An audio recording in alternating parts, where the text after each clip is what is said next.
everybody. How we all doing? I'm Michael. I'm with Alex. How's it going? And we're here with another episode of Falling Through Plotholes, a podcast about video game franchises, their plot lines, and how they have a tendency to go off the rails. And we're here with part 2 of Mass Effect, going over Mass Effect 2. Probably one of my favorite games of all time. When we last left off, we had gone through the original Mass Effect, talked a little bit about the illusion of choice, and kind of how it pertained to what BioWare wanted to do with this series. Just to kind of give you a catch-up if you didn't listen to the first episode, BioWare wanted to make a trilogy of games where you could import your decisions from one game to the next so that your choices actually mattered. And with Mass Effect 1 being such a massive success, Mass Effect 2 had basically some giant shoes to fill in order to really go with this idea and expand it out to its logical conclusion. But Alex, before we really start talking about that, I got a question for you. If you're Commander Shepard, what's your favorite store on the Citadel? And by the Citadel, I mean real life. What store would you give your endorsement to in order to get a really dumb discount? Man, that is a really good question. I mean, probably just the grocery store I go to the most often. That seems the place I'll get the most bang for my shilling buck. Most likely, yeah. And, you know, that's a good choice because people are constantly entering and exiting. So constantly, it's going to be like, I'm Commander Alex, and this is my favorite supermarket in the Pacific Northwest or wherever the heck we happen to be. Yeah. So mine would be like something that like I don't really think is actually that great, but I'd be willing to shill for it anyways. And that'd be like a Walgreens or a CVS. Yeah, also like, good. Like something like a place that you go into and you're just horrifically dissatisfied every time you do so. Because you're never gonna get what you want from Walgreens. You're not gonna get like if you go in there and buy like a bag of chips, you're just gonna be like kind of sad because you're like, why didn't I just go to a grocery store for this? Or you don't find it's the brand of like ibuprofen that you want. And you just like sort of leave. And like every time you do that, you just hear my voice like, I'm Commander Michael. This is my favorite drugstore in the greater Chicago area. So, that's personally what I would shield for. That's a good choice. Like people immediately know that you're insincere. You just got paid for this. That's obviously a lie. It's obviously a lie. And the bit we're referring to is a really, really good bit in Mass Effect 2 where you can go to the Citadel, and in order to get a discount, you can basically sign over more or less your voice likeness to every single store. And you could literally go up and down a row of stores, entering, exiting, and constantly hearing Commander Shepard saying that's their favorite store on the Citadel. Which you figure everyone around would be like, no, that clearly is not. I thought the weird model shop was. It's extra good because I don't even remember using the stores that much. No. Like, I feel like the discount is a minor convenience at best. It really is. Like, you use it to get, like, some gun upgrades, and that's about it. But yeah. So you really just sold out your integrity for basically nothing over and over again to the point that no one believes you. Yeah, it's almost a metaphor for where Mass Effect would eventually go. You're not wrong. Oh, you're not wrong. Oh, joke's so painful. You had to take a second to groan at that one. So, yeah, Mass Effect 2. Yeah. Alex, what's your experience with Mass Effect 2? Okay, so I've been thinking about this since our last episode. Mass Effect 2 is freaking great. Yes. Mass Effect 2 is really, really good. It's got some problems, both narratively and, like, functionally / technically. Yes, also. And moreover, they made some changes from the first game that initially sort of put me off a little bit. Like, there are things I personally didn't like that they did. But really thinking it over, the things that Mass Effect 2 does well, oh man, Mass Effect 2 does really well. Oh, it really does. Oh my god. I'm not sure if this makes my top 10 favorite games of all time, but it definitely makes it almost makes it on there. Because, for for this game, for some people, is like the game of the decade. Yeah. Which, given it came out in January of 2010, that means, it had to compete with the entire decade. And, like, I don't think it gets there. Like, Breath of the Wild came out, for instance. Dark Souls series came out. Like, there's a lot of really good series that came out. Right, games. yeah. But it felt really mind-blowing when I played it the first time. Yeah. Because, one, it seemed like a sequel that actually exceeded all of my expectations. Or at least that's how it felt. Like, right. Going back and playing again, like Mass Effect and whatnot. There's definitely some things I like about that game more than I like about Mass Effect 2. But it was a game that, like, the second I beat it, I immediately started to back up. Right. Because I had to. Right. And just had to see all the different changes, all the different things they did. And I think a lot of the reason why I really like Mass Effect 2 is a lot of the heavy lifting that the original did. Yeah. The original game doesn't have a whole lot of, like, really good character interactions, particularly between your individual crewmates. And that's something I'm definitely noticing as I'm playing through Mass Effect again recently. But what it does do really well is it builds this world. This world that feels lived in and like it's existed for thousands of years. And it does all that work up front so that when you get to Mass Effect 2, you can immediately stop doing that world building and just focus on the character-to-character interactions, which I think, for the most part, it does incredibly well. Yeah. Yeah, I agree with that statement. Yeah. And because of that, I think that's the reason why it was something I was more willing to sort of jump into again immediately afterwards. Whereas with the original Mass Effect, I know I had to, like, take a little bit of time before I can jump back in. Right. I think another really big thing is they did make the change from being a more open game to being a more closed and linear sort of game. Yeah. Yeah, I would definitely say, like, on the spectrum of RPG to action game, it shifts further towards action game than the original. Absolutely. Yeah, very, very heavily. And, I mean, you can even tell just by looking at some of the places that you go to. Like, in Mass Effect, you go to Noveria, the ice planet. And, like, immediately you're into this, like, incredibly wide open area, like this corporate headquarters. And, like, it's a little bit on the empty side, it feels like, but, like, right. it's very big and it's very massive. Yes. And, like, they do that with every area they do, whether it's the Citadel, whether it's Random Planet or Noveria. They want to convey a sense of scale. Right. Mass Effect 2 decided we're not going to do that. Everything's going to be much more focused, much more claustrophobic. Yeah. Which is a very interesting choice. And I think I know why they did that. The first is because they wanted to make things seem a little bit less empty and a little bit more focused. Right. And the second is I think they got a lot of criticism about the loading times in the first game. Yeah. And this was their way of cutting it down. Yeah, and that's fair. So that change is one of those things that sort of put me off the game initially. In general, I didn't feel like I minded it. I think the Citadel was specifically the place where it got to me. Yeah, the Citadel was really disappointing. Because in the first game, the Citadel, although empty and sort of padded spatially, and yes, chock full of endless loading elevators, especially on consoles. And by consoles, I mean Xbox 360, because I don't think Mass Effect 1 came out on PS3. It did not, no.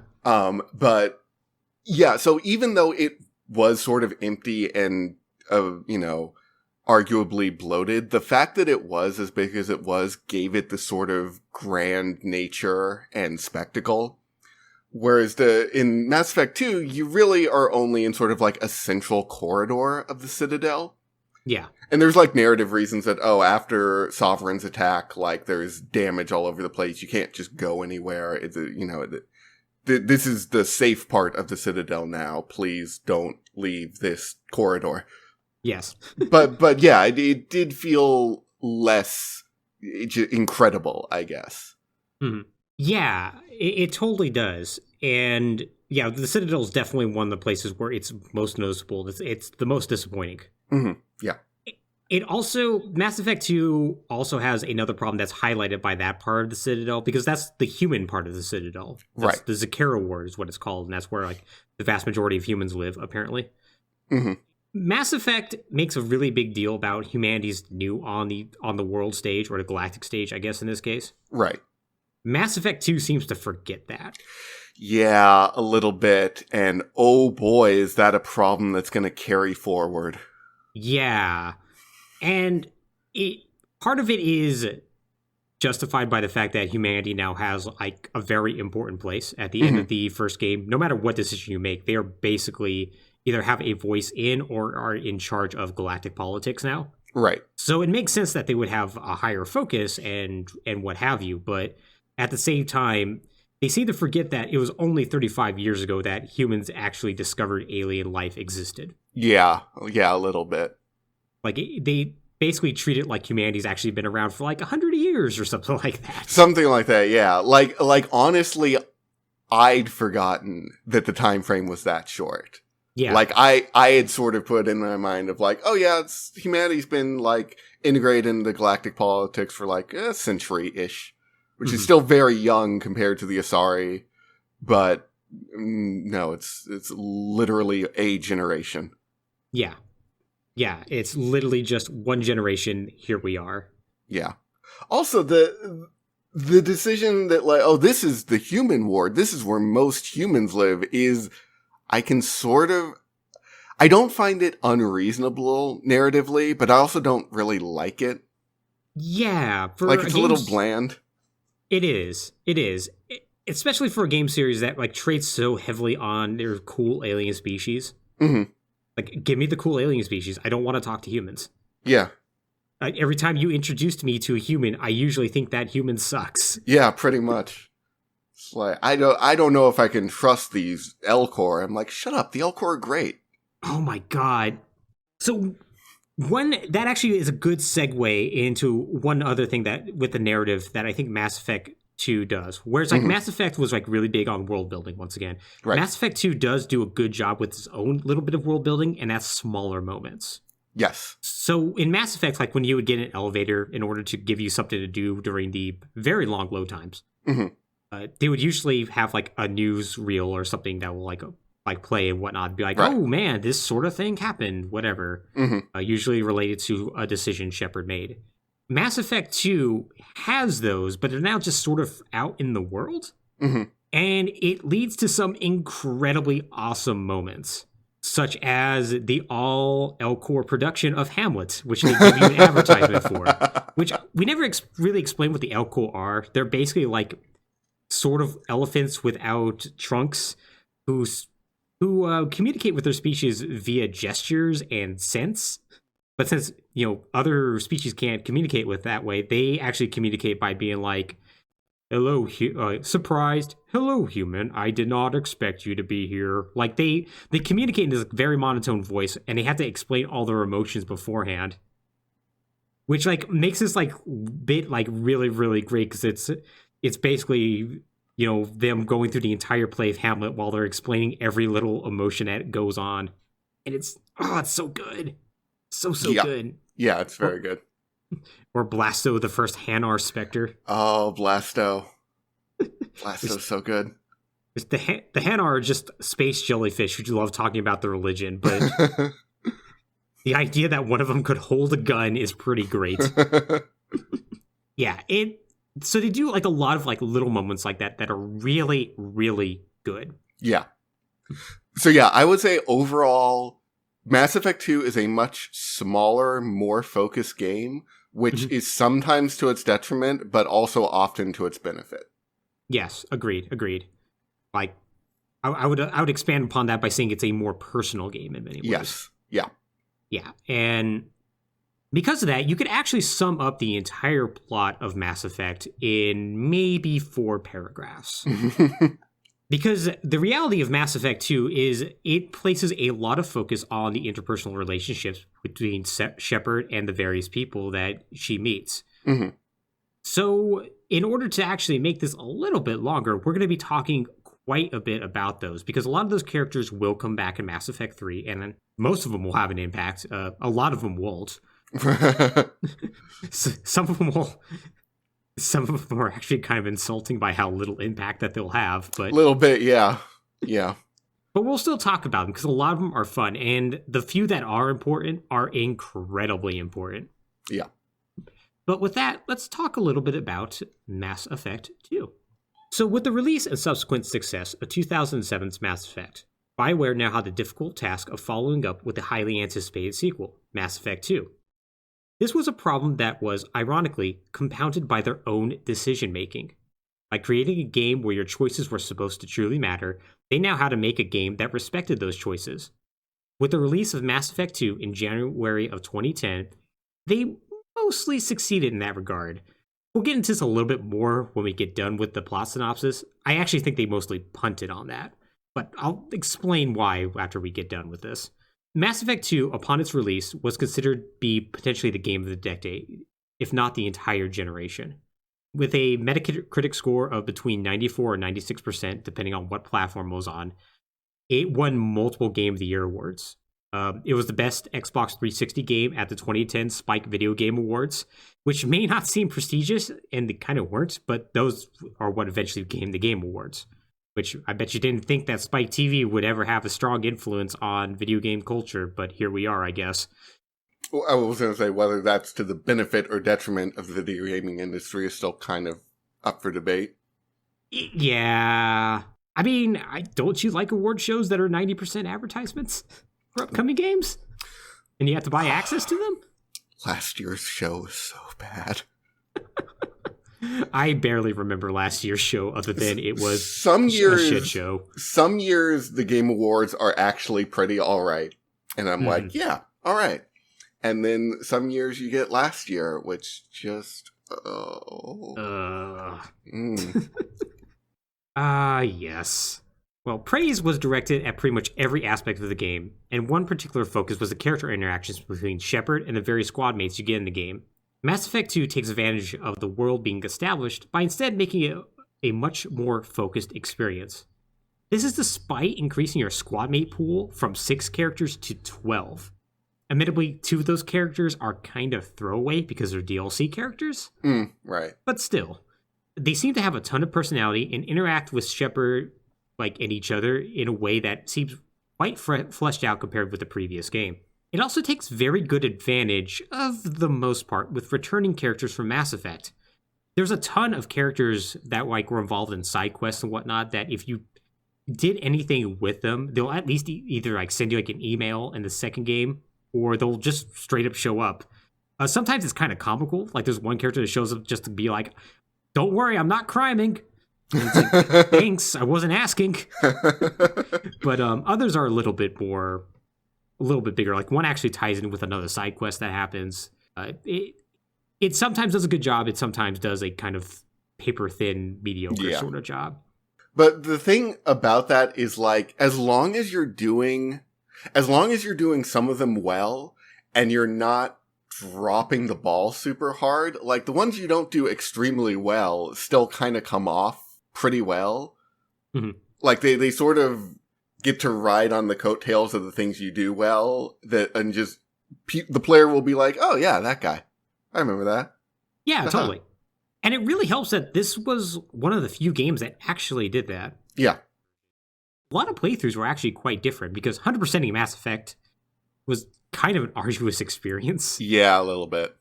So it still was cool that they did that. Yeah. That said, that whole decision transferring thing, kind of an issue, technically speaking. Yes. It kind of didn't work on launch. Oh, yeah, that's right. There were some glitches that actually kind of broke it. Yeah. And yes. I'm trying to remember the details. I feel like the 360 just didn't support save transfer on launch or something.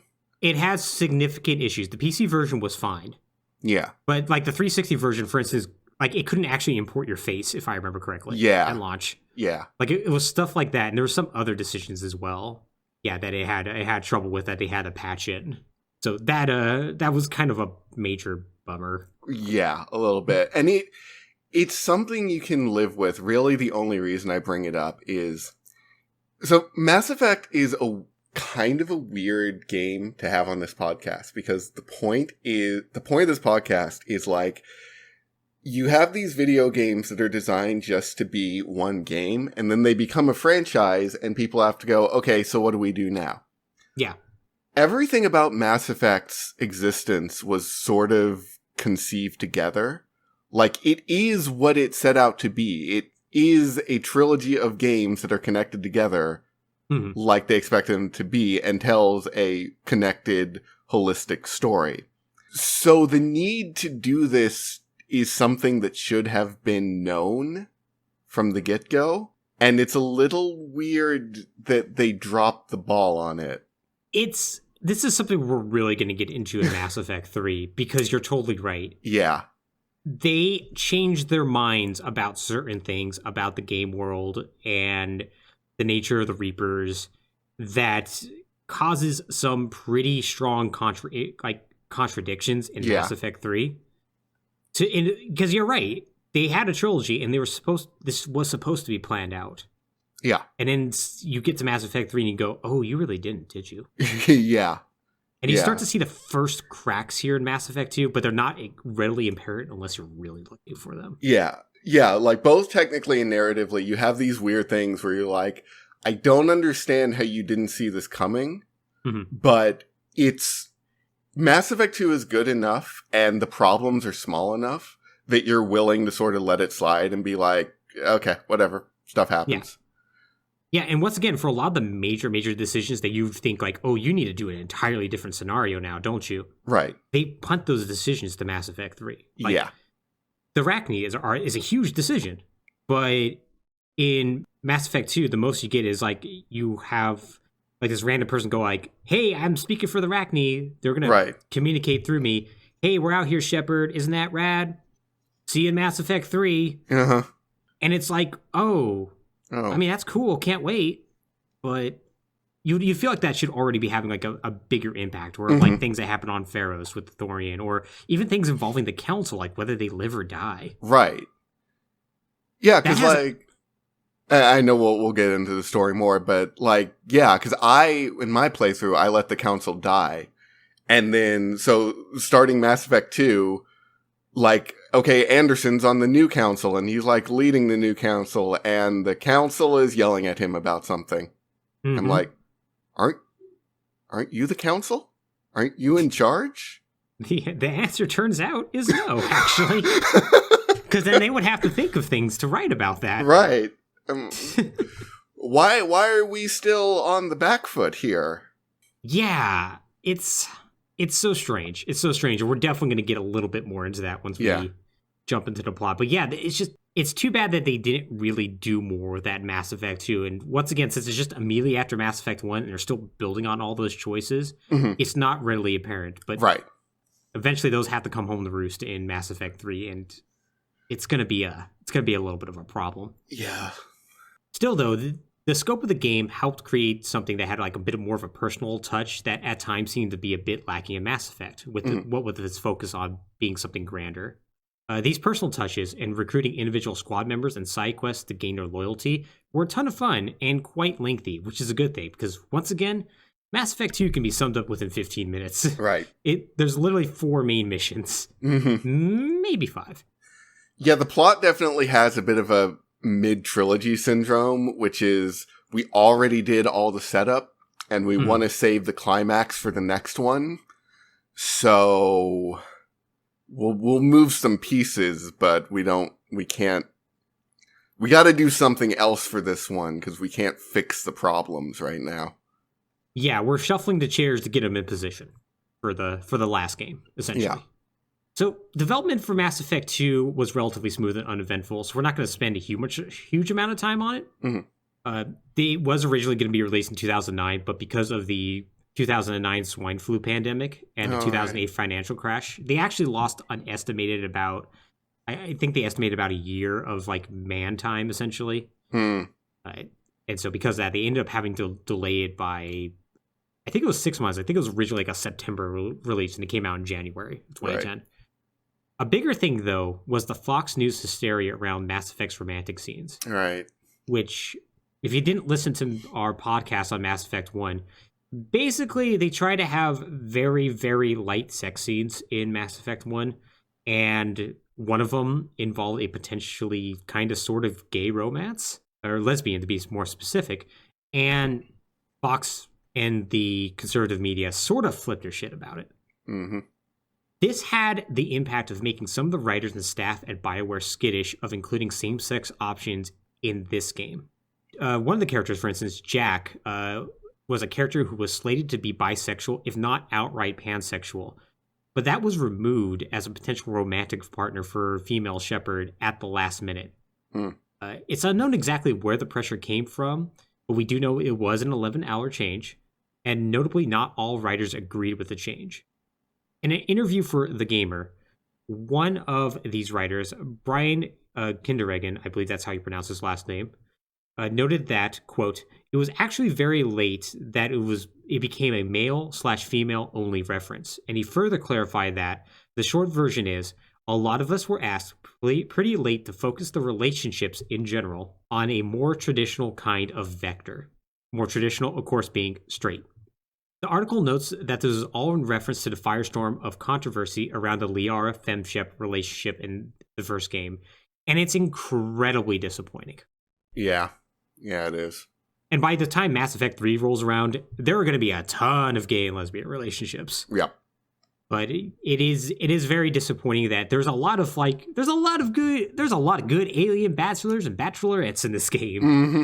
And this game really makes a big deal out of its romances once again. It's very disappointing that they're like, hey, this character who is very clearly bisexual and mentions it multiple times. Mm-hmm. They're like the writer actually mentions that he had one of the developers of the game come up to him and was like, hey, yo, what's up with this? He's like, hey, this is not my choice. Right. But it's really unfortunate that most likely corporate pressure forced that change because they were fearing backlash. Yeah. But with that, we're going to go ahead and jump into the plot of Mass Effect 2. So Mass Effect 2 takes place almost immediately after the end of Mass Effect. Commander Shepard is hailed as a hero, and she is on a mission with the Normandy to basically do a mop-up of the Geth. She really wants to go after the Reapers, but she's more or less directed to just doing these small little missions because it turns out, even though that there was this big alien ship called Sovereign and all this awful stuff was happening, they actually don't really believe that the Reapers exist. All right. Yeah, which sure.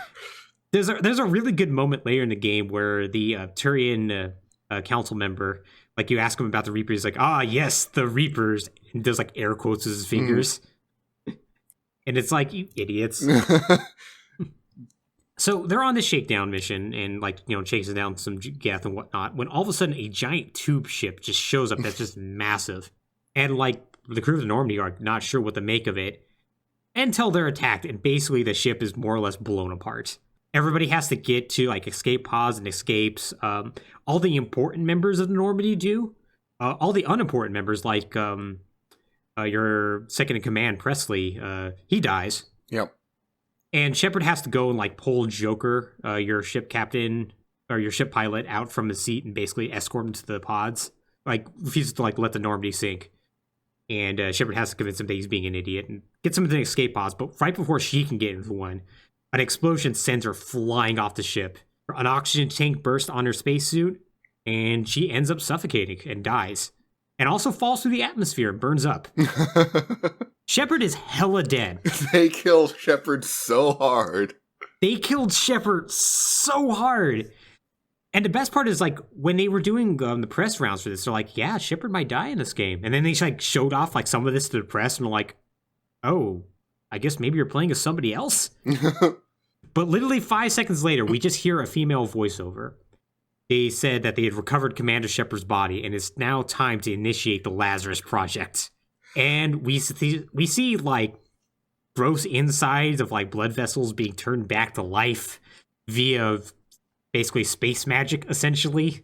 And even before this, we do get a glimpse of this giant room that's being occupied by a mysterious man sitting in a chair, looking at apparently very, very close to some sort of star, way too close, with a woman who is flanking him, telling him all about how Shepard is basically the greatest and how they have to really make sure that she doesn't die. And the Lazarus Project is basically the thing that's supposed to keep her alive. So they do all this, and basically 2 years pass. It takes 2 years to revive Shepard because she is that messed up. But they succeed, and they do a pretty good job. Other than some weird very glowy scars she has on her cheek that will get better if she's a good person. She actually gets better. So for anyone who doesn't know, Knights of the Old Republic, you basically move between light side and dark side. Mm-hmm. And if you go light side, you sort of get like glowy and stuff, but other than that, you're pretty normal. Yeah, you look the same. And if you go dark side, you get all crazy Sith looky and like get wrinkles and scars and horns and whatever. Because I guess that's how the dark side works. Yes. So for whatever reason, they tried to bring that back in this game, and it's so dumb. It's so dumb. Yeah, if you go more Renegade than Paragon, like if you stay even between the two, right. your face heals up because it always defaults to Paragon. Yeah. But if you go full Renegade, yeah, your face gets all sorts of jacked up. Your face gets like a bunch of glowy scars. Your eyes glow red and whatnot. You look real messed up. It makes no sense. It makes zero sense. Evil ages you, I guess, which... Sure. That's not how it works in real life, just judging from some of the people I know. But yeah, like... So Shepard, like, gets woken up by, like, basically a bunch of bangs and explosions. And she hears a female voice over the intercom. It's like telling Shepard, hey, you need to wake up. You need to get out of here. They are coming to kill you. And she's like... And so Shepard's like, wait, where am I? It's like, hey, you're on a Cerberus base. Which Shepard immediately is like, oh, I don't want to be here. So we didn't touch upon this, but in Mass Effect 1, there's this human-first organization called Cerberus that is very shady.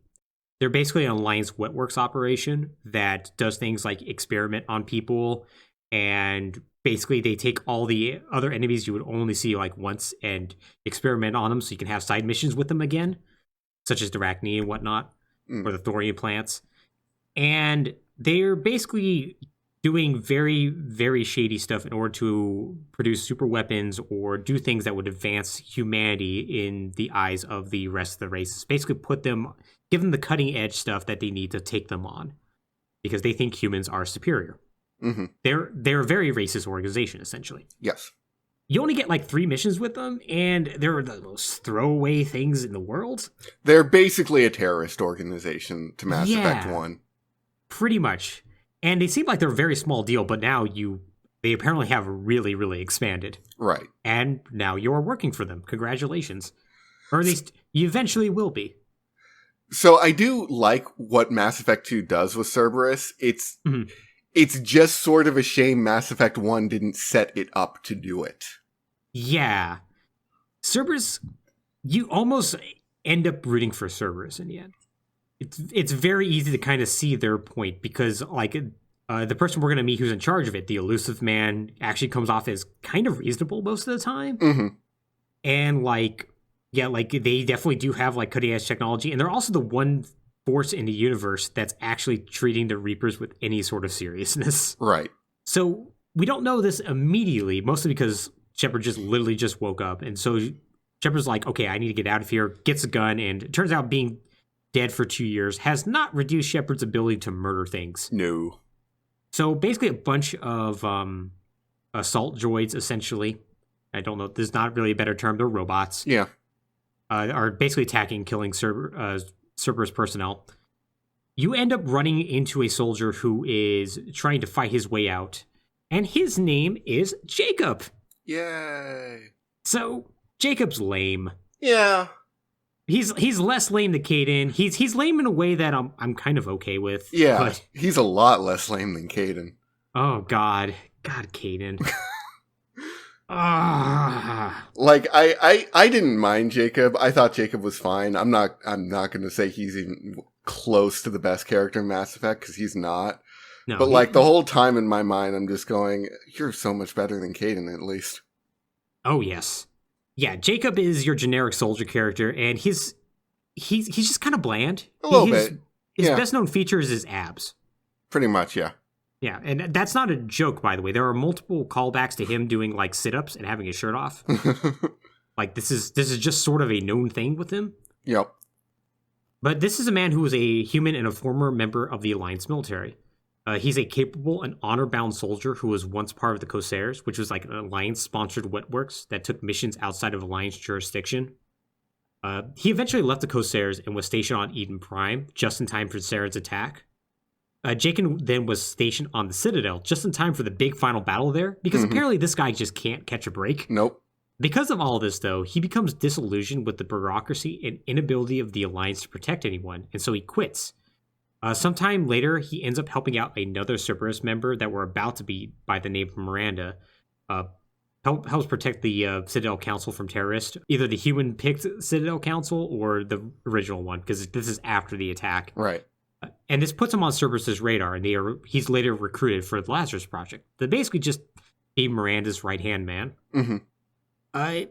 He's kind of like at odds with Cerberus's mission, because Cerberus is like, will do anything to get the job done, and Jacob's pretty big on about doing things the right way. Right.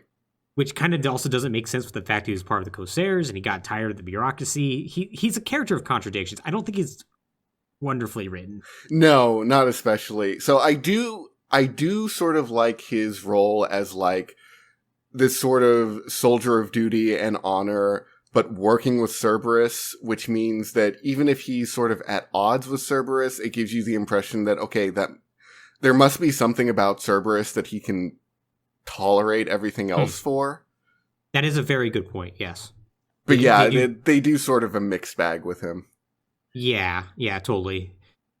Just like the last game, where they had a clearly Paragon human and clearly a Renegade human, Paragon being Caden, Renegade being Ashley, they do the same thing with this game. Jacob is your Paragon human.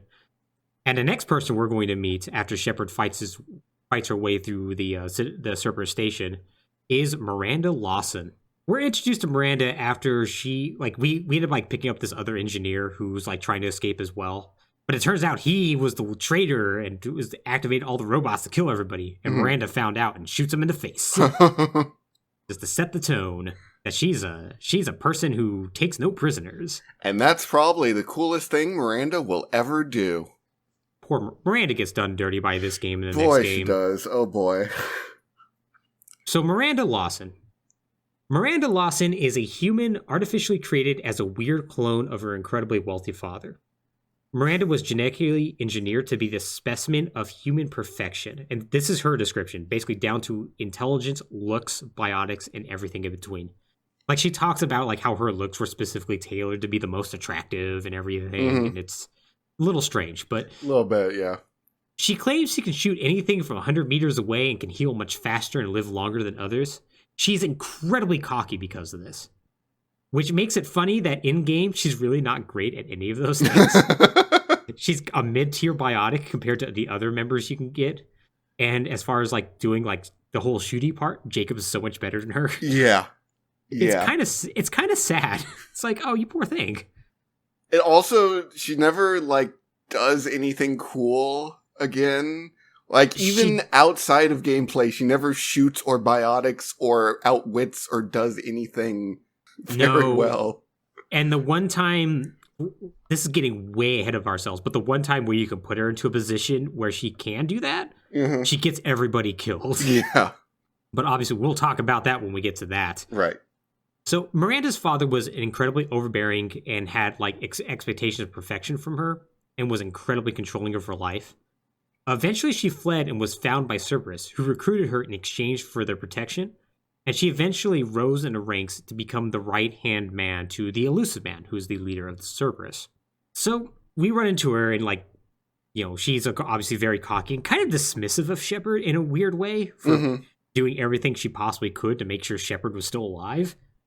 But regardless, they all end up leaving. They escape and they go to another Cerberus space station. This is where we end up talking to the leader of Cerberus, who we never directly meet, by the name of the Elusive Man. So the Elusive Man is an enigmatic man of unknown origins who is both modeled after and played by Martin Sheen, who does, I think, a pretty great job. I like it. I like his performance a hell of a lot. I do too. The only thing we really know about him is that he's the founder of Cerberus, and he was born sometime before first contact with the Turians, so he's pretty old. He definitely has cybernetic implants. He has weird glowy eyes. And he's apparently responsible for a ton of events that happen, or at least Cerberus is. This includes creating the first human biotics by sabotaging and detonating ships with mass effect drives over colonies so they would get basically irradiated, as well as political assassinations to get like Earth First politicians in positions of power. These are all explained in like comics and whatnot that we're not going to get too much into detail because they don't really matter that much. But right. this just gives you a little bit of background what the Elusive Man is capable of. Now, while he was doing all this to advance humanity's interest, with the appearance of the Reapers, he basically did a 180. It was like, okay, no, I'm not going to bother with that. Our mission is to deal with these people. Mm-hmm. These people being the Reapers. He's a very pragmatic man, and so he's willing to work with other species to quell threats as he sees fit.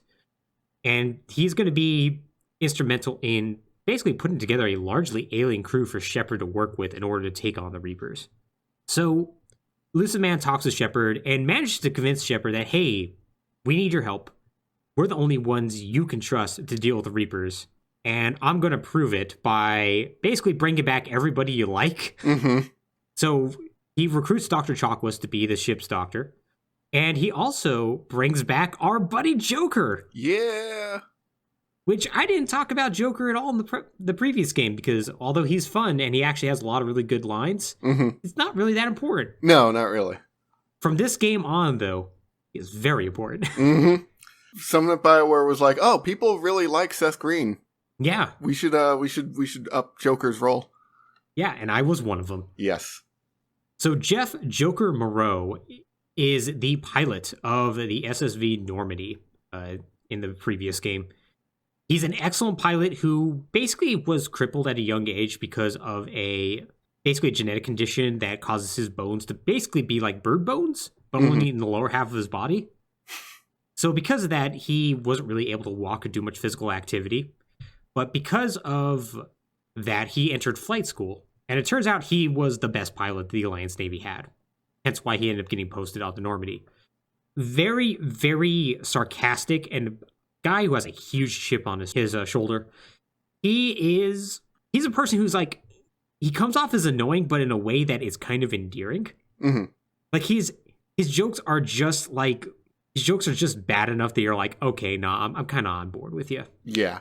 Again, he is played by Seth Green, and anyone who knows Seth Green, he's a Seth Green character. Yeah. Yeah, totally, 100%. Seth Green being one of the minds behind Robot Chicken. Mm-hmm. So, Elusive Man basically just ushers him into the room, and like he shows up, and like Shepard's like, "Oh man, Joker!" And then everyone else is also like, "Oh man, Joker!" Like I was like, "Joker, fantastic!" Yeah. And Joker's like pretty pleased with Cerberus. Like they basically have done like operations on his legs, so he can just sort of walk around a little bit without crutches. Like can't do anything crazy. And he's more impressed though because they have rebuilt the Normandy and made it better than ever. Mm-hmm. So the Normandy is back. And we painted it black this time. Oh, yes. It looks cool. It looks really cool. It's really cool. It's great. So Shepard is now in charge of a new Normandy, and for the most part, has her old crew back together, except for all the cool aliens. It's actually kind of funny because like Shepard like questions like the Elusive Man's like, well, why can't I have my crew back? And he's like, well, they all have either thought you're dead and moved on with their lives, or we just don't know where they are. And like you can go through one-on-one, and they're like, eventually Shepard's like, okay, fine, whatever. I guess I'll hang out with Jacob and Miranda. Sure. Like, Rex just kind of left. Yeah, pretty much. Yeah, Rex is like, I'm going to go and just lead my people now. Yeah. Because I'm the only one with brains around here, apparently. Pretty much. I do really like this setup with the Elusive Man is not saying, like, it does establish that Cerberus is pretty shady and, like, not morally fantastic. And it doesn't try to make you be on Cerberus's side. It just presents you with the Elusive Man being like, okay, you know that we're actually going to do the things we say we're going to do. Yeah. So you can trust us literally that far, and that's about the best you've got right now. Pretty much. Like, he presents this as a choice, like, hey, listen, it basically is like, hey, we may not be the morally right choice, but we're the best choice. Right. Because, like, what's the council going to do about the Reapers? Let me tell you this. They're going to do jack shit. Yep. I'm going to give you a ship, and I'm going to give you explicit orders to go after him in every possible resource you want. I believe he's even like, here's the ship.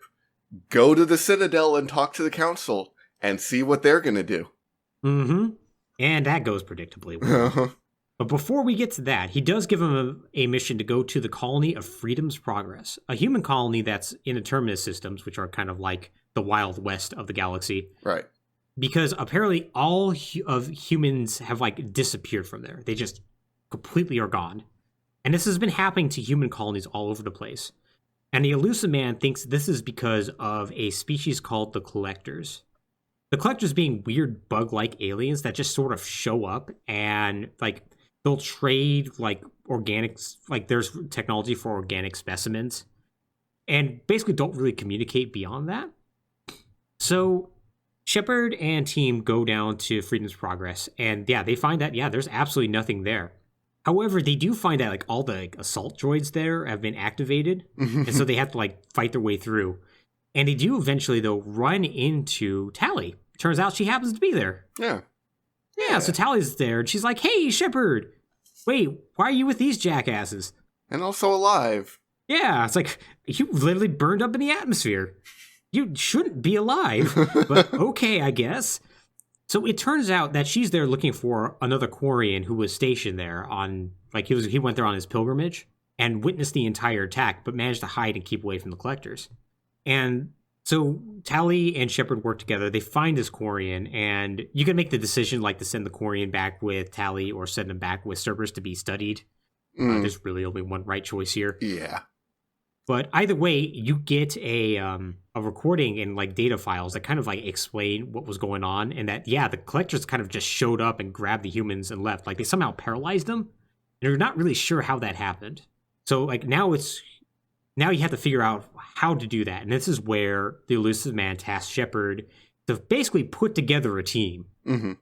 And this is the big part of the game: is you're now going to go and more or less recruit everybody. Until you get enough people that you go on another mission, and then you recruit some more people, go on another mission. And that's kind of the loop of the game. Yeah. So the Elusive Man gives Shepard a bunch of files, and the vast majority of files point to this space station called Omega, which is basically a very, very lawless place that looks like some indication that the Collectors had been there because a plague is just ripping through there, only killing non-human species. And so Shepard is tasked to go in there to figure out what's going on with that and also recruit 2 people that are there. So Shepard goes down there. You meet this Asari by the name of Arya, who I go back and forth on whether or not I like Arya or not. Arya is the girl boss of Omega. She basically shows up and like literally gets up and yells, I am Omega, before sitting down being like, Shepard, you suck. Go do all my dirty work. She's a character like... She grew on me. Yeah. But like the first impression of her is like, but I am literally Commander Shepard. I don't feel like I have to deal with this. Yeah, she's a fun asshole, but your Shepard's whole deal is just beating up assholes and not dealing with them. So it's like, I don't have to deal with this, but I guess I will for reasons. Yeah, I guess this time I have to, so fine, I suppose. So you do help out Arya, and she does kind of give you an idea of where these 2 people you could recruit are. And so we'll go ahead and start with probably both of these are my favorite, really. So actually, we'll start with my least favorite of the 2, which is, once again, is still my second favorite. Right. So there is this character called Archangel, and apparently Archangel assembled this team and has been just ripping through the different crime organizations that are all over Omega. But he's apparently finally been cornered, and his team is dead.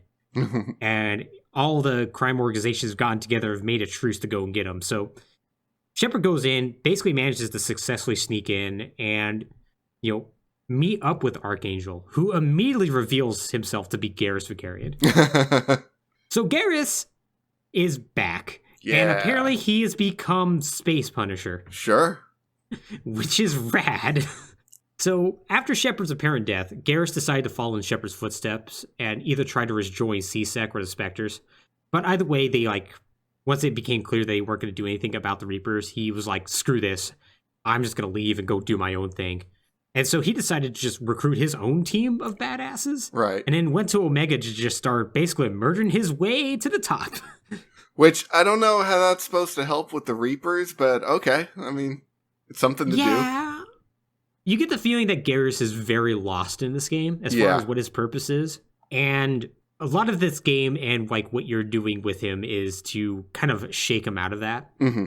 But yeah, he apparently became even more badass and an even better sniper. And like to the point that like he's in this like weird apartment by himself and has been holding off these 3 different crime organizations by himself for like 24 hours. And so you show up and you basically help fight him off.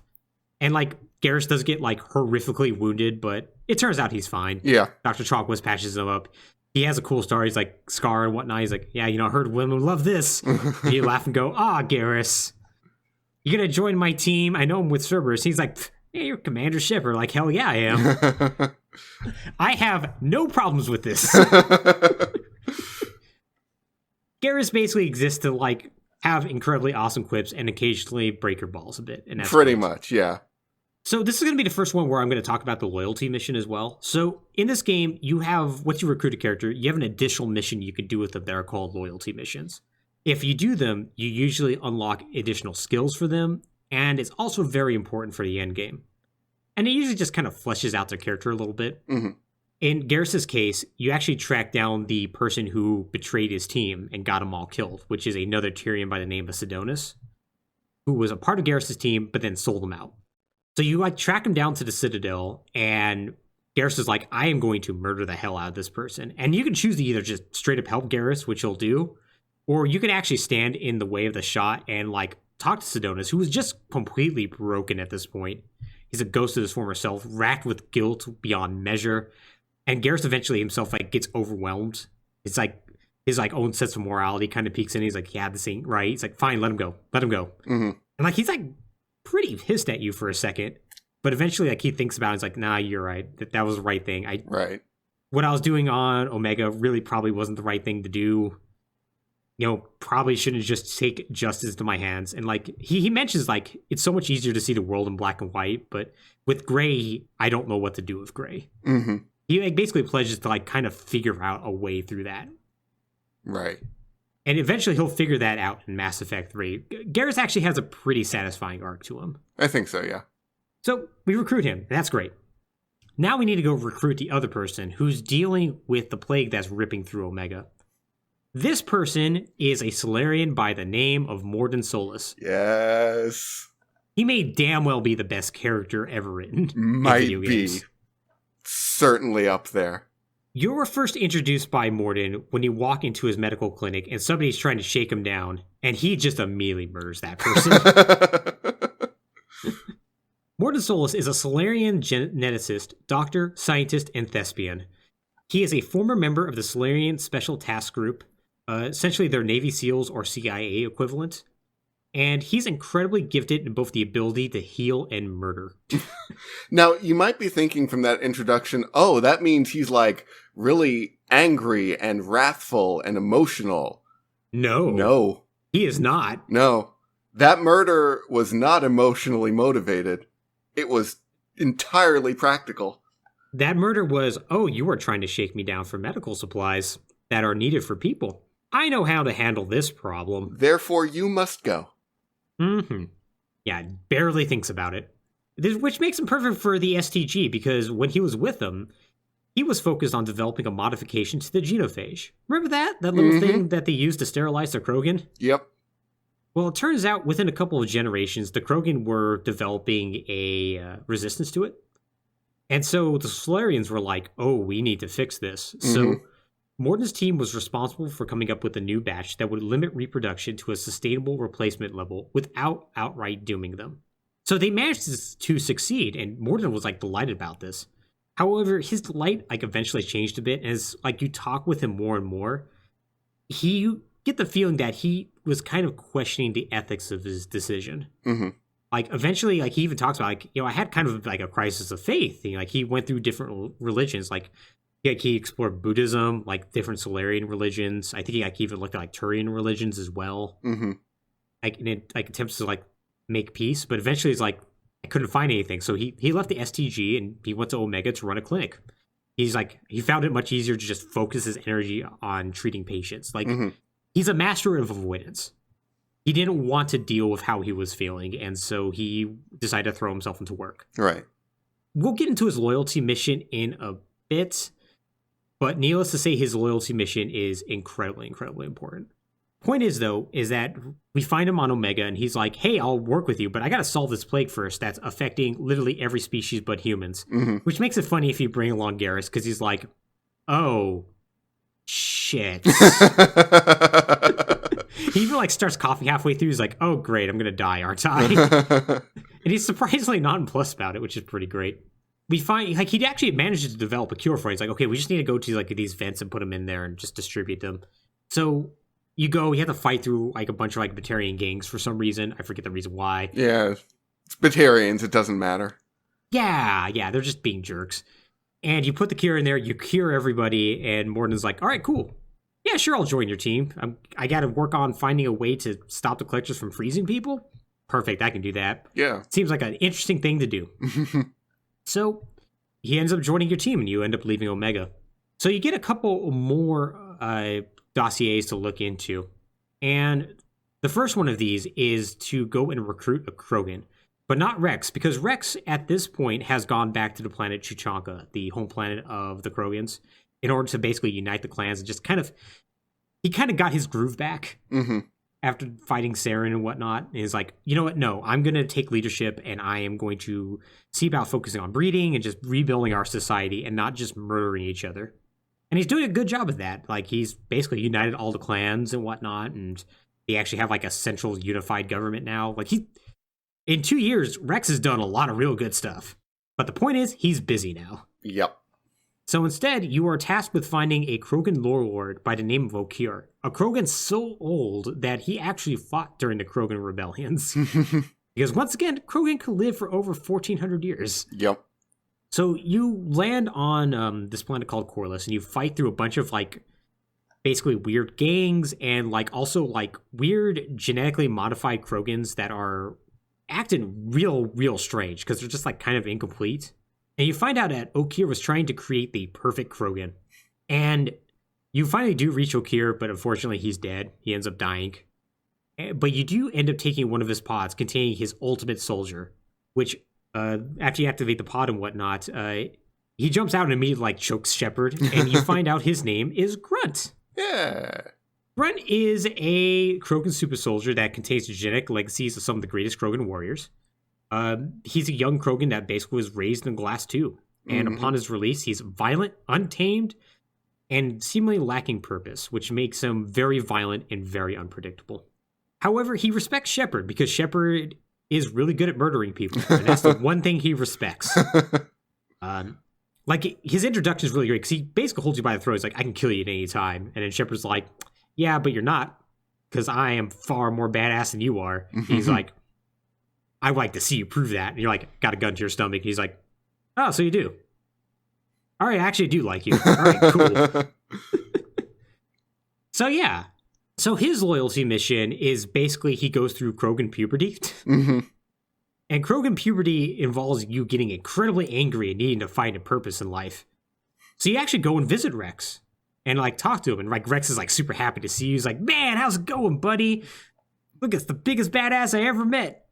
Oh, you brought a Solarian with you. Well, I mean, I'm going to trust him, but he's probably going to get murdered. You should have left him on the ship. But yeah, like, he's like, oh, yeah, he needs to find a clan. Grunt does. And he needs to, like, prove himself in battle. So Grunt goes and does that. He fights through a bunch of, like, Varen and other beasts. Like, he defeats a Thresher Maw. He kills rebellious Krogan. And, like, Rex is like, I'm super impressed. Guess what? You're part of clan or not now. And then Rex is like, Grunt is like, man, yeah, I feel so much more calm. I've made an enemies list. That means things are going well. Grunt's great. Grunt's great. He's not as great as Rex. I feel like he's kind of like a simpler version of Rex. He kind of is. But that's still pretty fun. He's how Rex would be in his younger days. Yeah. So since we're on Tuchanka, let's talk a little bit about Morden some more and kind of finish up his loyalty mission. So Morden's loyalty mission starts with him getting a message that his old assistant, Malin, was captured by the Krogan clan Werlock on Tuchanka. So you go to Tuchanka, you talk with Rex, and like, hey, what about this Quan Werelock people? It's like, yeah, I heard that they captured Solarian. You should probably go check that out. Morden's like, this Solarian is a dead man. They find out he worked on a genophage, so we need to go and rescue him. So they fight through Clan Werelock's base, which is a former Krogan hospital. And it becomes clear that they were very aware of Malon's past. It also becomes aware that they are working with Malon. Like, he's willingly working with the Krogan to reverse the genophage. And so Morden first is like horrified. He's like, hey, why would he do this? This seems ridiculous.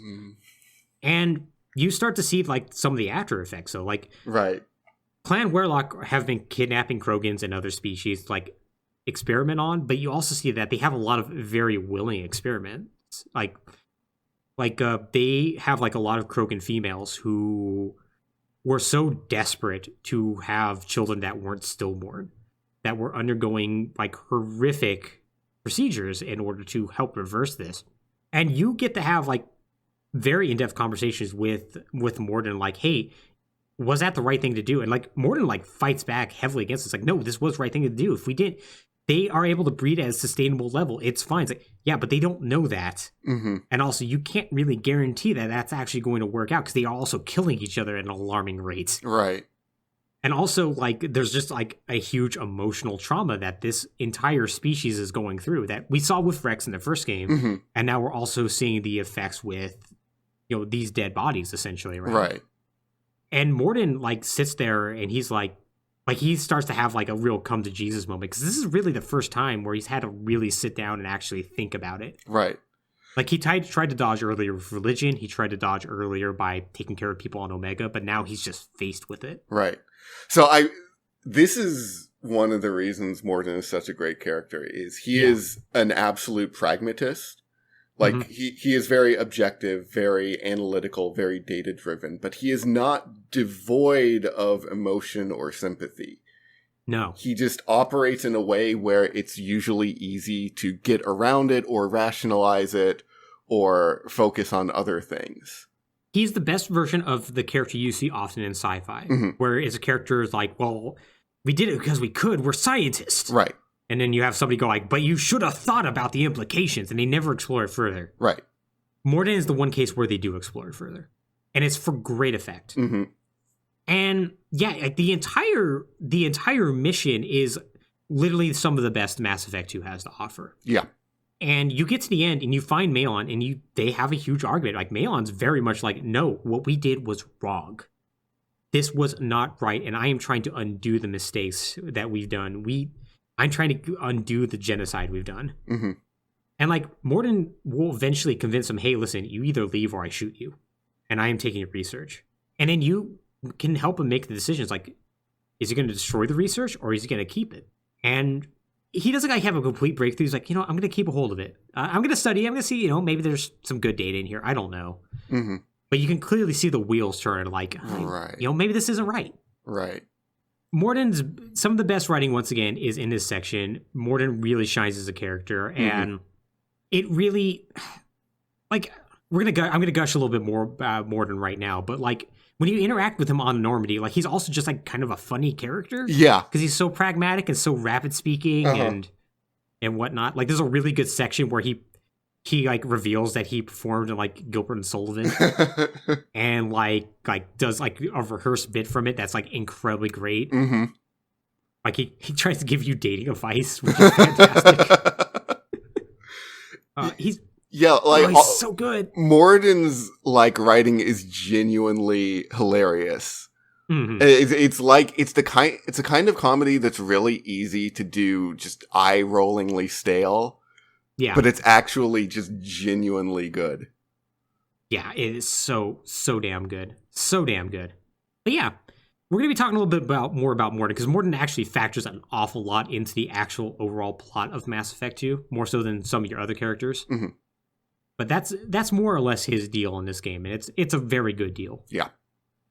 So you recruit Grunt, and then you go and to this prison planet. Well, really more prison colony, a literal space colony, in order to recruit this human woman by the name of Jack, who's an incredibly powerful biotic. Originally, it's just arranged that she'll be released into your custody, but then it turns out the warden wants to actually sell her off to the highest bidder, and also captures Shepard for a bounty that's on her head. So you have to fight your way through a prison in a mission that's an awful lot of fun. Yeah. It's a fun mission. And you end up recruiting Jack. Jack is a character that I think I overall like her writing. I think so, yeah. There's going to be some issues in there that I'm going to elucidate on right now, actually.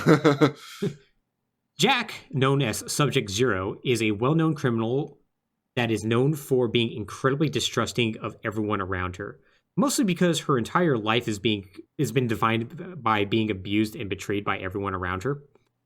She was kidnapped by Cerberus when she was just a child and was basically put through a ton of experiments in a faraway research facility alongside other children that had biotic potential.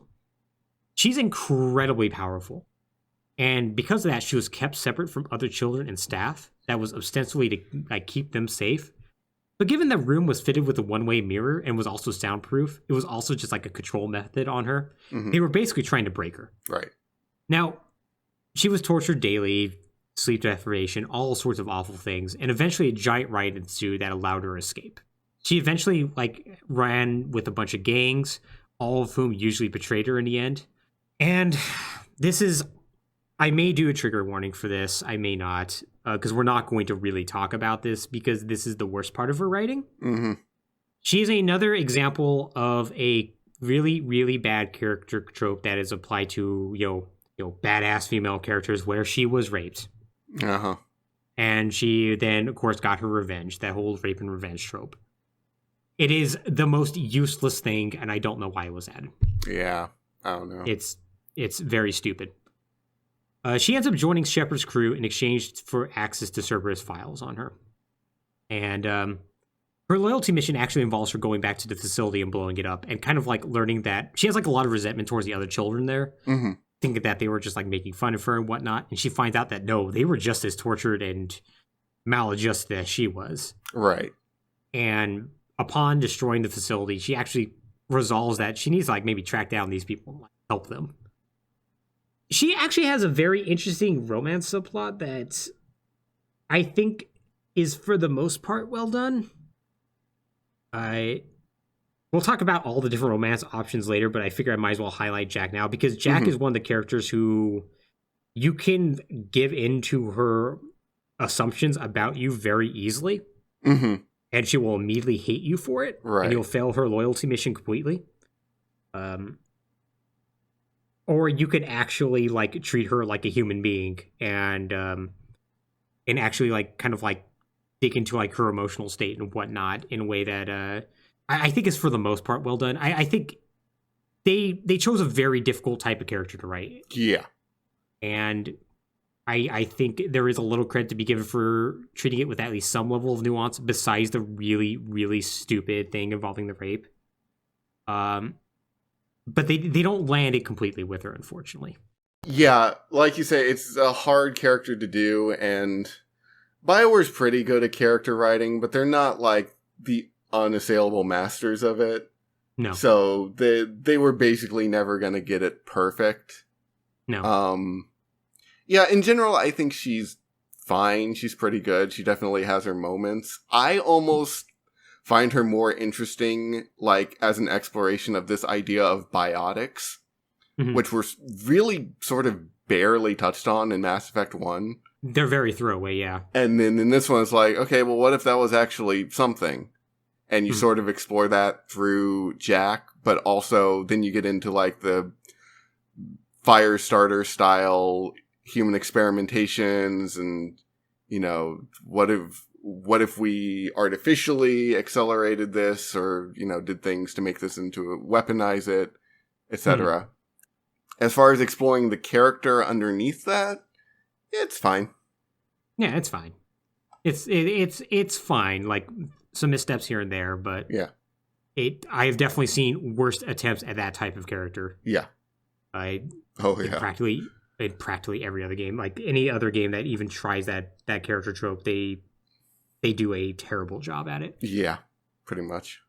So you end up recruiting all these characters. And I think I mentioned that, yeah, she joins the team because she wants to... Yeah, I did mention that she wants the files from Cerberus and whatnot, which in the event you're wondering why she joins Cerberus when they have tortured her for most of her childhood, there is a reason. Yeah. So you get all this, and then like the elusive man's like, hey, listen, man, another colony, we think it's about to get hit. It's called Horizon. It's another human colony. We need you to go and check that out. So you go and check out this colony, and yeah, it turns out they're in the midst of a collector attack. And you find out, well, you don't find out immediately, but you see that the Vermeer survivor, so either Caden or Ashley, actually was dispatched there by the Systems Alliance to help protect that colony. Before you get dispatched there, you do like confer with Morden's like, hey, do you know how to not get frozen by the collector attacks? And it turns out they're using like little bugs that basically paralyze people. Mm-hmm. And Morden's like, yeah, don't worry, I figured that out. That was no problem. So you go down there, and this is the first time you come face to face with the collectors, which once again, bug-like people. But you also see that one of them will always be like glowy and controlled. Mm-hmm. And this is not communicated to Shepard, but it is communicated to the player. A voice by the name of Harbinger that sounds very Reaper-like is basically able to assume control. Right. And when it does, it basically superpowers that collector and is allowed to like lead the other collectors into battle. And so Shepard has to like fight through all these in order to like save what little humanity hasn't already been collected by the collectors. And so you manage to like successfully drive them off, get a few samples here and there, and kind of figure out a few things that are going on. And once you do all of that, you're then confronted by the Vermeer survivor, whether that's Caden or Ashley, who are like initially like very happy to see you, but then are also immediately like, yo, why the hell are you working with Cerberus? Mm-hmm. You know they're terrorists. And it's like, well, but they're the only ones who are willing to do anything. And they also kind of revived me, so I kind of owe them. And just like, no, I can't accept this. It's like, come on, why don't you join my team? It's like, nope, not doing this. Doesn't matter if you romance them or not. Right. They're like, you suck. Watch your back. I gotta go report this. Right. Like, it also doesn't matter if you bring like Garrus along. Like, Garrus could be like, hey, no, don't worry, they're cool. I'm here. I'm Garrus, everyone's friend. And like, Garrus, you're an idiot. I'm gone. So throughout the game, you get emails from people that you have like basically essentially a secretary by the name of Kelly Chambers who has some issues. Mm-hmm. Yeah. Who will like tell you when you get emails and whatnot, and usually they're from like other characters that you maybe saved in the previous game or whatnot, or just like a kind of follow up on like a side quest you did. If you have Caden be the character who lived and you're a female Shepard, regardless of whether you I think this might have been a glitch or not, but like if you you get maybe the sweatiest of letters from him where he's like, man, when I saw you, everything stopped. The ship came hard to port. I couldn't believe you're alive. I remember what we did meant something, but to see you work at Cerberus, I just don't know. Stay safe out there. Hope to see you again. It's like, Caden, man, I rejected your ass hard. What are you doing, son? Oh, don't send letters like this to your crushes. Oh, poor Caden. Poor Caden. Just can't catch a break with the whole being Caden thing. He can't. He's on screen for when he's like chastising Shepard for like doing the things that she does. Like it's actually kind of a good scene because he makes good points. Like you know who you're working for, right? Right. But then he sends the letter and is like, oh, Caden, buddy, I want to tap you on the shoulder. So get all that done, and like they need to analyze the samples and like the footage that they got. And so Lucid Man's like, hey, go and recruit more people. Here's some more dossiers. And so you go to this new planet called Ilium, which is a Asari planet. But it's basically like the Asari bureaucratic planet, where basically all the Asari do their shady business dealings. And you're told to recruit a couple more people, including, well, both of them are actually really good characters that I like. But we'll go ahead and start with probably the most unique of them, and that's Thane. So you're told to recruit a Drell assassin. And so you like fight through this like tower in order to get to a crime boss who actually is a reference to a character that you met in the previous game. And like it's a really, really good set piece that you fight through. You could push a person off a building. After you ask him, was like, can I go now? And you say, how about goodbye? It's really cheesy and I love it. You get all the way up to the top and like you witness this assassin murder this crime boss. And like he prays over her and whatnot. And he then introduces himself as Thane Krios. Thane Krios is an assassin, part of a species known as the Drell, which are reptile-like humanoids from a dry desert planet. Their species more or less was on the brink of destroying each other because their planet was just wasn't resource heavy, so they just couldn't achieve space travel. Mm-hmm. But then Hanar showed up and were like, "This one looks very useful. You have thumbs. Why don't you come live on our planet?" And so they basically took him to the planet, and as part of this thing called a compact, they can give up their children to the Hanar to be trained as special forces to basically do their bidding. Mm-hmm. And so Thane was one of those. So at the age of 6, he was put into training to become one of their best assassins, and he totally did. He eventually met his wife actually on a hit when she threw herself in front of his target. He became obsessed with her, fell in love, and eventually he left the services in the Hanar, and became a freelance assassin. It was really good. He accidentally killed a Batarian warlord, and as his followers kind of tracked down his wife and killed him. Mm-hmm. And in a very John Wick sort of way, he basically got his revenge very, very slowly. Right. He had a son with her by the name of Koyat that he basically gave to some aunts and uncles and was just like, just take care of him while I do this. So he got done with all that.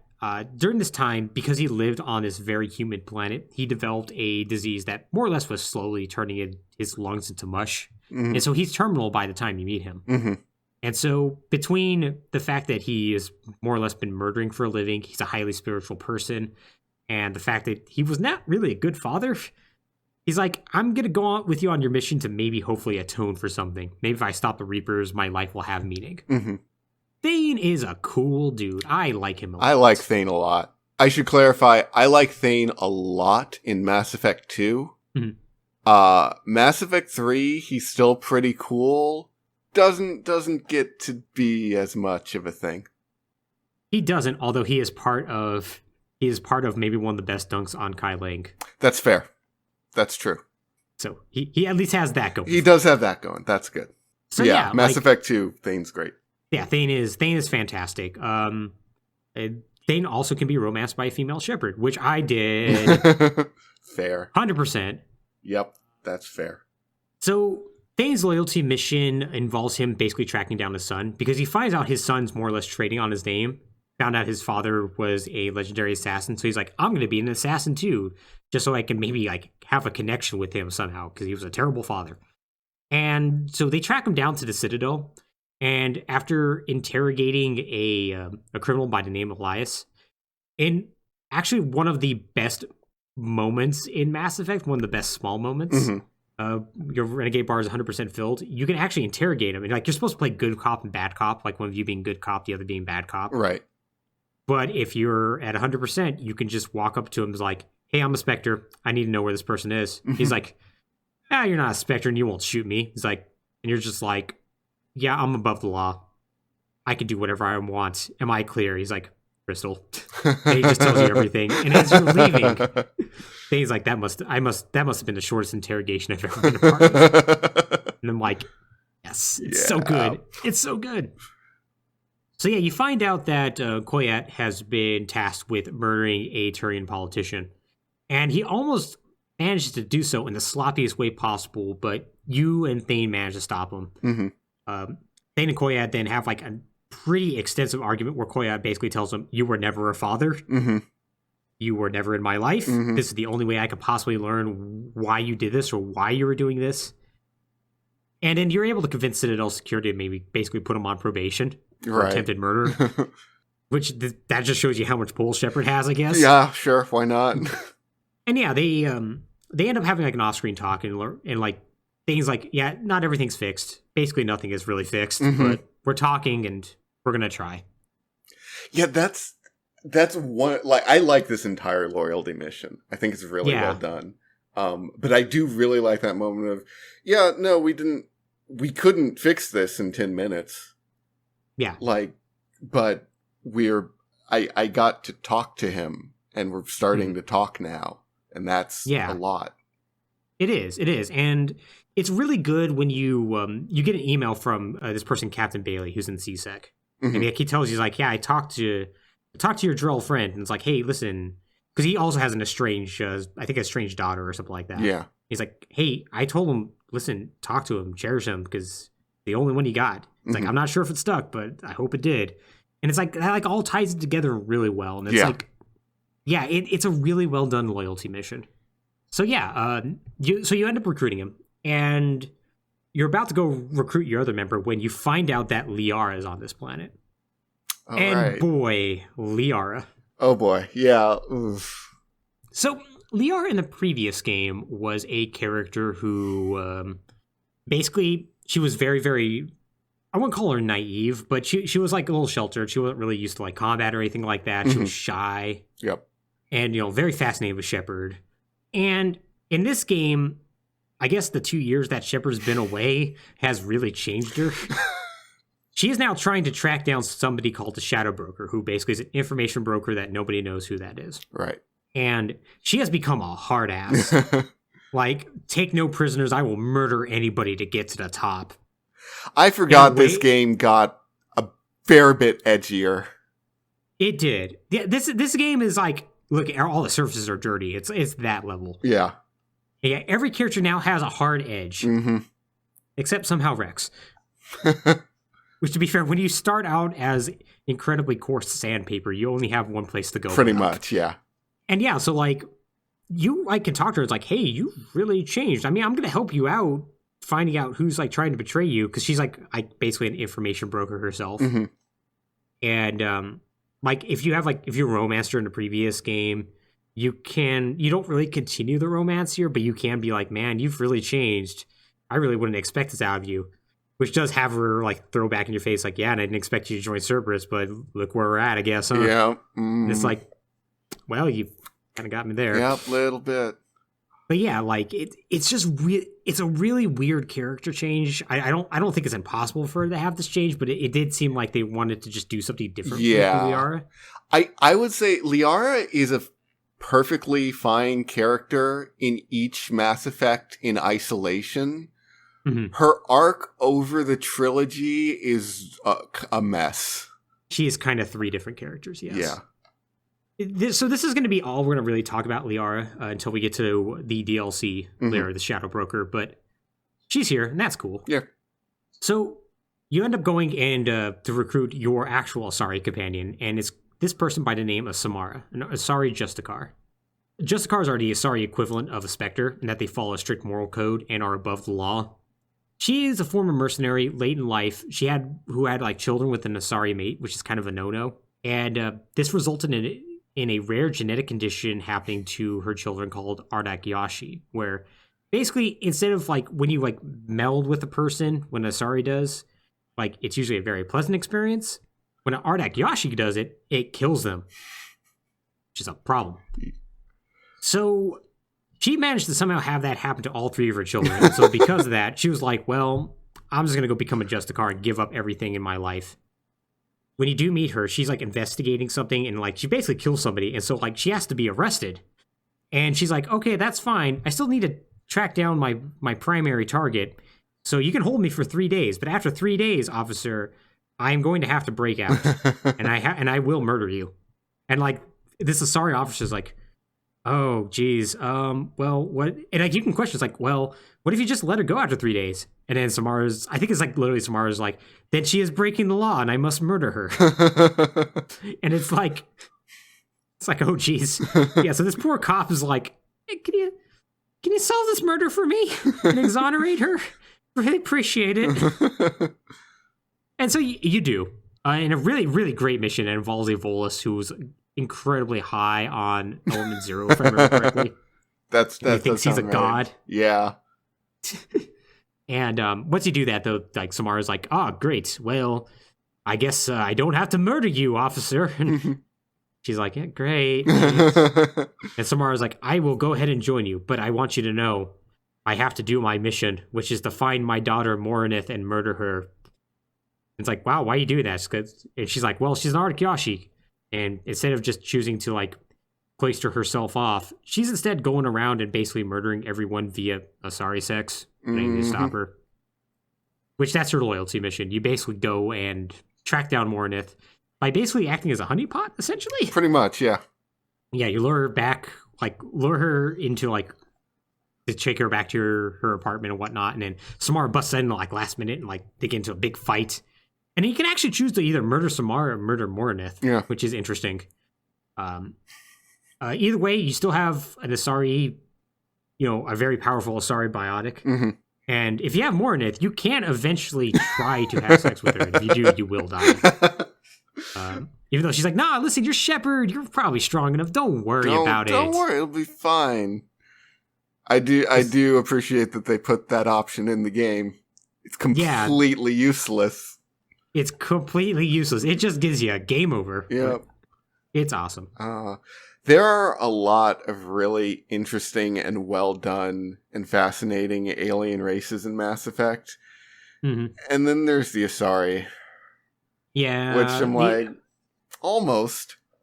Almost. Yeah, they went the most generic possible they could. Yeah. They're like, these are the sexy blue alien people. What if the elves were promiscuous? Yep. The end. There is a bad genetic thing that happens with them, and it only happens during sex. Yeah.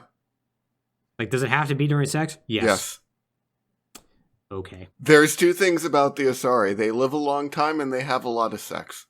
This game has a real problem with just using sex and violence and combining them together. Yeah. Because we're not going to talk about Jacob's loyalty mission, but that also involves a lot of that. So we will talk about Miranda's loyalty mission really quickly. So it turns out Miranda has a twin sister who also is genetically perfect, but also looks nothing like her. That's right. Well, okay, if you're gonna gene splice someone to be the perfect agent, like, you might as well go for some variety, I guess. Like, I guess. When it comes to beauty, there's multiple, like, versions of perfection. You cater to different crowds or something. Miranda would disagree with you. Yeah, but Miranda's dumb. Yeah. So, speaking of sex in these games, Mass Effect 2 did get a bit of derisive nickname called Ass Effect 2. Oh, yeah. And it's mostly because of the framing it does in this game, often when you're speaking to female characters, particularly Miranda. Miranda. For one reason or another, and they claim this was not intentional, which is bullshit. They will put the camera at an angle where you have Shepard in full frame, like entire body, but it then places it as such where the only shot you'll have is Miranda's butt. And this happens multiple times in a way that there's no way this is a coincidence. And it also pretty much happens exclusively to female characters. If you didn't intend it, then patch it out. Right? Patch it out, then. Which, the Mass Effect Legendary Edition, apparently they did change that, so hey. Yes, which some people were very upset about. Oh, God, yeah. All the people you would predict were upset about it. So yeah, you have to go rescue Miranda's sister, and basically her father finds out that... Because like Miranda basically rescued her at some point and put her with a family, and she was growing up with them and doesn't know about her origins. Right. Her father finds out. You basically have to rescue her before that happens. Yep. And other than it's not the world's best mission. Other than there is a really good scene where like you can like shoot down like basically a giant explosive barrel and like it explodes, and then like a cutscene like. One of the guys fighting against you is like a Solarian. Like he sees his buddy just fly past him. He just gets horrified because he knows what he's in for. Right. He knows what's about to happen. Yeah. But yeah, eventually you do rescue her, and then you can convince Miranda to go, hey, maybe you should go and actually connect with your sister, who's literally your only family right now, and actually know that there's somebody watching over her. Yeah. Which you can, and you can see some emails back and forth between them, and it's kind of nice. Yeah. No, I think it's a pretty okay mission. It is a good setup and a good storyline. I think it would be really good if Miranda was a better character. Yeah, agreed. Like it is like the one time Miranda gets to be done pretty well in the game, but it's so isolated that you're like, that's a really good, like, vignette about someone I otherwise don't really care that much about. Yeah, same. Oh, poor Miranda. Yeah. So you end up recruiting all of them, and then you also get the option to go and recruit Tally as well, who is on this planet called Haystrom. Like, she's investigating along with another Quarian team, like, why the sun there is just unexpectedly dying, even though it's very young. You run into a bunch of Geth. Like, most of her team gets murdered, and you end up, like, basically saving her and helping her fight through there and get the information she needs. And with that, she's like, okay, yeah, you know what? I'll go ahead and join your team. I am shocked I actually didn't mention this. There actually is one more character we have not talked about, and that's Edie. So, as part of the Normandy, there is this AI that is on board by the name of Edie, which stands for something, but I can't be bothered to remember. Yeah. Edie is basically a female-voiced AI. It's a shackled AI, so it can only do so much. That more or less controls a lot of these systems on the Normandy and has a very antagonistic relationship with Joker. Like, Joker's upset that anything would be in control of anything in a Normandy. Right. And Edie's very interested in, like, human emotions and, like, their disposition, so she'll constantly question Joker and just annoy him. It's a very good relationship because they really warm up is to each other. Like Joker hates Edie at the start, but at the end they're like, they're fun. Yeah. They're the friends. No, it's quite good. It's quite good, and it's even better when Tally joins the team, and she's like, man, I don't trust any of you Cerberus fucks, let me tell you this right now. And then Jacob's like, don't worry about it, we're actually good. By the way, make sure to say hi to our AI. And she's like, do you know nothing about my race? Like, she shoots him a look, and you can't really see her face, but you know it's a death stare. Yeah. Oh, it's so good. Oh, man. So Tally's loyalty mission, we're going to move through it very quickly. She basically is accused by the migrant fleet, the Quarian migrant fleet, of being a traitor. She sent back a bunch of Geth samples to her father, and then those came alive and murdered a bunch of people. So he had to go back and clear her name, and it turns out her father activated those Geth, and so he was at fault. Which Tally's like, please don't tell them that my father did this. I don't want his reputation to be ruined. Right. And basically you can more or less convince them that, listen, you basically tell them, listen, Tally didn't do anything wrong. She's a good person. And they go, yeah, probably. Or you can be like, okay, no, we didn't find any evidence, and then she gets exiled. Or you can also tell them that the dad did it, in which case it fractures the migrant fleet and Tally hates you forever. Right. It's a very, very good mission. I wish we had time to give it the justice that it does deserve. But it's basically Tally ends up actually taking... Her last name switches with whatever ship she's on, right? And she ends up taking the last name Vos Normandy because now the Normandy is her home. That's her family. Which is kind of nice. It's like, yeah, you are family. Yeah, it's good. Yeah. Tally, once again, great character. Great character. Like, she becomes a lot more assertive in this game. Like, previous games, she was like a little bit more shy and reserved. Here, she's pretty important to the Quarian people, and she shows it. Right. Like, she takes charge. Right. Yeah, Tally is definitely one of the characters with a good arc over the course of the 3 games. At least these 2. Yeah. I think she has a decent enough arc in 3 as well. Yeah. Though it's tied up in a wider arc that is, I think, very poorly done. So after all this is done, Shepard is informed by the Elusive Man that a Turian patrol apparently engaged a collector ship and disabled it. And they're like, hey, we need to go and investigate that. That way we can figure out where they're coming from. So Shepard does that, and they find out it's the same collector vessel that blew up the Normandy and like attacked Horizon. And so like, oh, okay, we definitely need to get in there. They find that there's like millions of empty pods in there though. And they're like, wait, this could hold literally every human in the Terminus systems. Like there's like millions. And they're like, oh man, what if they're targeting Earth with this? Like what if they're trying to collect every human on Earth? Edie like does a scan of the systems and like figures out, oh wait, the ship's not disabled. This was a trap. Oops. And so Shepard's like, oh, geez. And Edie's like, oh, yeah, by the way, I think the Elusive Man knew this was a trap all along. And Shepard's like, the hell? So they gather what information they can, and they escape. They fight their way out. They find out, if I remember correctly here, that the collectors are being controlled by a Reaper by the name of Harbinger. Harbinger is the first Reaper, from what I understand. He's OG Reaper. Right. And he's basically spends the entire time you're in the collector ship taunting Shepard. Be like, this hurts you, doesn't it? We are going to get you, Shepard. There is nothing you can do. He's not as good as Sovereign was. No. But he's all right. Yeah, he's fine. So after getting their way out, they talk with the Elusive Man, and Shepard is pissed. Mm-hmm. The Elusive Man's like, yeah, no, I lied. But hey, it was necessary in order to think the Collectors have the upper hand, and also so we can get the information that we need there, which is specifically that we know how the Collectors are traveling. They're traveling via a mass relay called the Omega-4 relay, which can only be traveled if you have an advanced Reaper identify friend or foe system. The Elusive Man says, I figured out a way to do that. We have found a derelict Reaper that is just orbiting a remote planet. Apparently it was destroyed a million years ago, and it's like, you need to go there. And Shepard's like, God, fine. I don't trust you anymore, but we're going to go ahead and do this.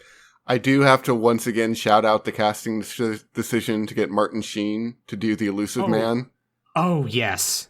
He does such a good job in this scene. Like, he's one of the only actors who can make it plausible that Shepard would go, fine. Instead of, get the hell out of my face. What are you talking about? It was necessary. You nearly got us all killed. Yeah, it's... Oh, God. Yeah, Martin Sheen is a fantastic actor for a reason. Yep. And he proves it in this scene. Mm-hmm. So, Shepard goes there, and we find out that a Cerberus team was there, and they were... Basically, they ended up getting killed on arrival or something like that. Mm-hmm. We find out that although the Reaper is no longer functional, it still is able to indoctrinate people, which seems like a problem. Yeah, a little bit. Shepard has to battle their way through it. The derelict ship somehow activates its shields, which really makes it feel like this is not derelict. Yeah, it doesn't seem like it. Also, it's derelict refers to a ship, and a Reaper's a living thing, so. Yeah, it's a bit of an odd way to refer to it. It should be dead, but also it's clearly not dead. Yeah, no, not at all. Not at all. So Shepard and team managed to acquire the IFF signal. And while they're being attacked though, somebody is sniping from afar. And eventually they end up running into this person, and it turns out it's a Geth. A Geth by the name of Legion. You don't get a whole lot of time with Legion, so we're not going to spend a ton of time talking about him, but he's a Geth that houses over 1,000 individual platforms, and that allows him to operate independently and speak. He was created to dispatch to follow in Shepard's footsteps after the latter destroyed Sovereign. Basically, the Geth wanted to figure out, wow, why is this human who's pretty badass? He eventually stumbles upon the Normandy crash site and grafts the Shepard's N7 armor to it, which Shepard's like, hey, why'd you do that? It's like, well, I had a hole. Well, there was also a bunch of scrap around. Why didn't you use that? He's like, not really sure, actually. So Legion itself speaks in a very exacting tone and tends to have an interest in philosophical questions. He points out how the Geth asked do they have a soul? Why were they created? And he mentions he's interested in those questions as well. And his loyalty mission involves us actually learning about the Geth a bit in general. Apparently the Geth don't care about organics at all, and that the Geth that attacked with Saren were heretics who wanted to bring the old machines back, aka the Reapers. Right. And basically your mission is to more or less stop them from wiping out the regular Geth with a virus, which you can actually use to wipe those Geth and turn them into good Geth, apparently. He has a very antagonistic relationship with Tali, as you could probably imagine. They don't get along. So you get the IFF signal, and Shepard goes out on a mission, in between that. And during that time, the Collectors board and seize control of the ship and manage to kidnap everybody except Joker. Joker manages to stop them by removing Edie's behavioral locks, basically makes the AI unshackled. And she's able to enact every countermeasure and get rid of the Collectors from the ship. So Shepard comes back and goes, what the hell happened here? It's really awkward, too, because it's literally you just sort of leave and you're I'm going to walk off screen now. Hope nothing bad happens. Yep. Oh, no. All my friends have been kidnapped except Joker. I think he plays Joker during that sequence, you do. Too, which is fun. Yeah, you've got to get past the Collectors to get to Edie's core. Oh, that's right. Yeah, it's a stealth mission. Yeah. So everyone realizes, okay, we need to go through the Omega-4 relay and make this happen. Otherwise, bad things are probably going to happen to these people because nobody's ever come back when being collected by a collector. Right. So this is where they go on the suicide mission. Yeah. Let's talk about the suicide mission. The suicide mission may be one of the best, in my opinion, is one of the best final missions in video games. Absolutely, yes. They go through the Omega-4 relay, and like they immediately happen upon a collector ship. And during the game, you're able to upgrade the Normandy. And if you upgrade Normandy enough, you just blow the hell out of a collector ship in a way that's very satisfying. And you need to do loyalty missions to unlock those upgrades, I believe. Is that right? You do, yes. Yeah. If you want to get like the upgraded cannons, you have to do Garrus's mission, right. Yeah, and like the Normandy does get damaged and has to touch down. And while they do touch down, they decide to formulate a plan. This plan involves them having to do quite a few things. Like they're like an assault team has to go in and lead the charge. Somebody has to go through like some tubes and like do tech stuff. And then another person has to do a biotic field to keep them from being overwhelmed by the collector swarm. The bugs that basically freeze people in place. And it's really great because like Miranda's like, well, clearly I should either be doing the biotic thing or leading the team because I am the most capable person. If you do this, whoever's on that mission will die because Miranda is bad, and so you can immediately override Miranda and go like, no. And a surprising amount of people apparently had a hard time actually figuring out who to select. I did not because it's pretty clear. Yeah, the fire team should be led by Garrus. Yep. The person who goes into the tubes does the tech stuff should be Tali. Yep. And then you have a field of choices who's going to do the biotics. Yep. Either you have Samara or you have Jack. Pretty much. Both of those will work. Yeah. Apparently a lot of people were like... So there's a DLC character by the name of Zaid, whose big story is that he's Australian, and every time he goes on a mission, his entire team dies. Right. And so people are like, well, I picked Zaid because, he's a really good soldier, but then everyone died. I'm like, that's his whole deal. What the hell were you thinking?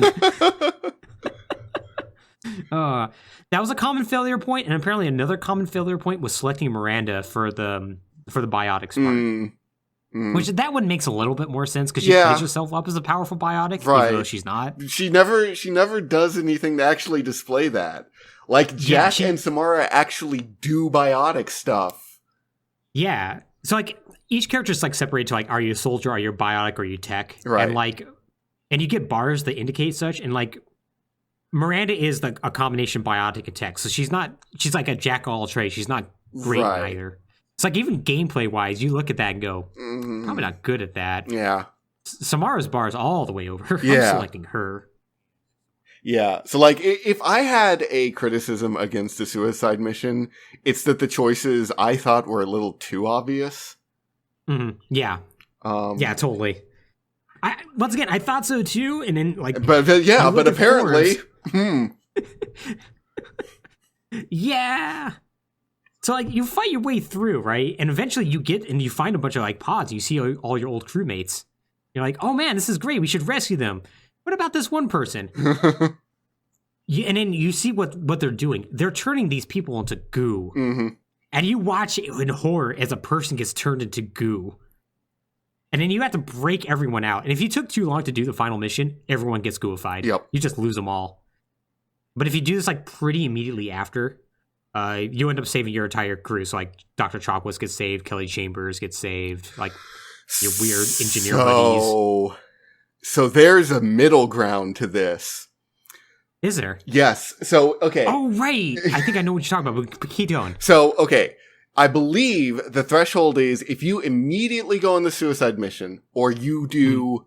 Okay, because I believe what happens is... You can do Legion's mission you recruit Legion, and then everyone gets abducted. So you haven't had time to do Legion's loyalty mission. So they give you a 1-mission window of, okay, you can go do Legion right now, and then you better go on the suicide quest. If you do more than 1 mission or just go to another planet after that, basically if you make like 2 jumps, you still get to rescue most people. But Kelly Chambers is the one who gets gooified. Right, yeah. And I found that out. Oh no, Kelly! Oops. Well, the only quasi-lesbian romance in this game. Yeah. But not really. Oh, yeah. Poor Kelly. Yeah. It was rough. That is rough, yeah. Oh, man. Did you actually lose anybody on the suicide mission? No. Besides Kelly? No. I lost Miranda. Well, that's a shame. But yeah, so, like, you rescue everybody, and, like, Dr. Chockwoods is like, oh, man, this is crazy. And, like, Shepard's like, yeah, get back to the ship. And she's like, wait, by ourselves? It's like, oh, right. And you can send somebody back, and I think it literally doesn't matter who you do. As long as you send somebody back with them, they'll survive. I think they might need to be, like, a pretty decent soldier or something. I think that was the choice I made, but I don't know if that actually applied. I just know it worked. I remember sending Garrus. Okay, yeah. And they all lived. Yeah. So you continue to fight your way through there and, you know, do the biotic section and whatnot. And you get to the station core and you figure out what exactly the collectors are doing. You see, they're collecting people to gooify, and they're doing so because they're trying to construct a new Reaper. So it turns out how the Reapers reproduce is that they take sentient species, they gooify them, and then they build a robot that represents them, and they encase it then in a cuttlefish robot body. And that's the ship. Which... This is maybe the only kind of dumb thing about this. Yeah.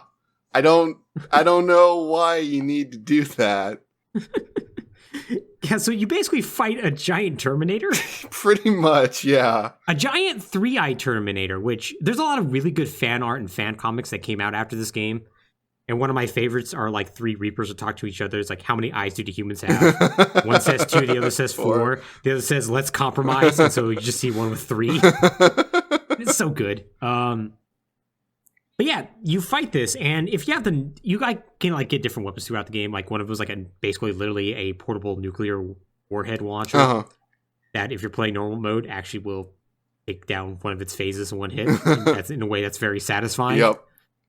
But yeah, you fight that and you blow the hell out of it, and like it falls down, it destroys the platform. You fall down and like get knocked out briefly. Mm-hmm. Before that happens, you have to make a decision. Are you going to blow up the station? Or are you going to give Cerberus control of the collector station? And Cerberus is like, the elusive man's like, man, I really want to, we can figure out how to use this and use it to fight the Reapers. And you can make the choice of like, I don't actually trust you at all. Mm-hmm. And I don't think you're going to use this for good. Or I can be like, yeah, okay, yeah, no, definitely. Let's hand this over. Alex, what decision did you make? I handed it over to Cerberus. I totally did not. I was like, nah, son. I don't trust you. Okay, so here's the thing. I don't dislike either option. I think this is a legitimately great end-game choice. Yeah, it's not bad. It's not a bad choice. I'm so mad. Oh, yeah, because I know what happens in Mass Effect 3. I'm so mad about this decision. I'm so mad about this decision. Yeah. Oh, I can't wait to talk about it. But we'll save that for next episode. You are barely holding back your rage. And I love it. So yeah, let's say for our purposes, we decide to destroy it. Yeah, we might as well say that. We might as well. And so, like, explosions happen, you fall down, and then, like, you wake up, you pick up your team members. An incredibly awesome music track called The End Run starts playing. Mm-hmm. Most video game music, say, past 2008, I think it's good. I think it's just all generically good, but it's, like, not memorable. Yeah, it sort of loses the building blocks of the things like Mario and Zelda and even later games like Halo had. Yeah. Where it's like you start with a really well done core track and then you build on top of that. It just becomes sort of generic cinematic orchestral music. Yeah, totally. Which we haven't talked about the soundtrack of Mass Effect, but boy, is the soundtrack to like the entire Mass Effect series just so good. It's really good. And this song is a standout because it's like this heart pumping thing where you are just running like hell to escape all these explosions. And, like, you know, Reapers are exploding and things are going crazy. And, like, well, not Reapers, collectors are exploding, and like you're fighting your way out in this cutscene, and like you eventually like you're like doing a desperate run over like no man's land while you're like being sniped at, and everything's blowing up behind you. Like the Normandy like flies in, the doors open, like Joker's there with a gun shooting people, and it's so badass. Oh, so good. And like the sound like the soundtrack has a crescendo just as you jump on and fly away. And Harbinger's like, you have not defeated us. This is only the beginning. We are on our way. And he leaves like the collector that he's like taking, like he's like controlling, who like looks back to just see an explosion fly at his face. And then you fly away, and it's great. Yeah. And like with that, like that's Mass Effect 2. Yeah. So there's a bit of a problem with this narrative with the collectors and their baby Reaper man. Yes. Which is, it doesn't really immediately apparently make sense. Like it doesn't really make sense why it was necessary for the Reapers to do this. Yeah. And it's not really like the method by which they're doing it is like, okay, so you need the DNA of organic species to make a Reaper. Okay, why is that? What's that about? So I took it as like, okay, well, they need to reproduce somehow, because clearly every time this happens, they probably do get blown up pretty bad. Right. And this is something we're going to talk about a little bit more about Mass Effect 3. Mm-hmm. It's clear that not only just from like subtext, but from actual writers speaking out about it, there was something more that was going to happen to this about the true nature of the Reapers that just never got settled. And so that's the problem, is it's like, on its own, Mass Effect 2 kind of feels, to me at least, detached from the overarching story of the series. Yeah, totally. But it sets up questions that the answers could have made all that work if they'd answered it. Yeah. Ever. And so one thing I need to point out is that there is a little bit more to the ending. You show that the Reapers are slowly like awaking in dark space and they start moving towards the galaxy. Which clearly they are. Doesn't make sense, because that perspective means that they're probably like 3,000 light years from anywhere. From the rim of the Milky Way. And it's not clear that the Reapers have any sort of built-in FTL travel. In fact, they don't. That's why they need the Citadel to open. Yeah, totally. So there's like kind of like a doot, we're on our way.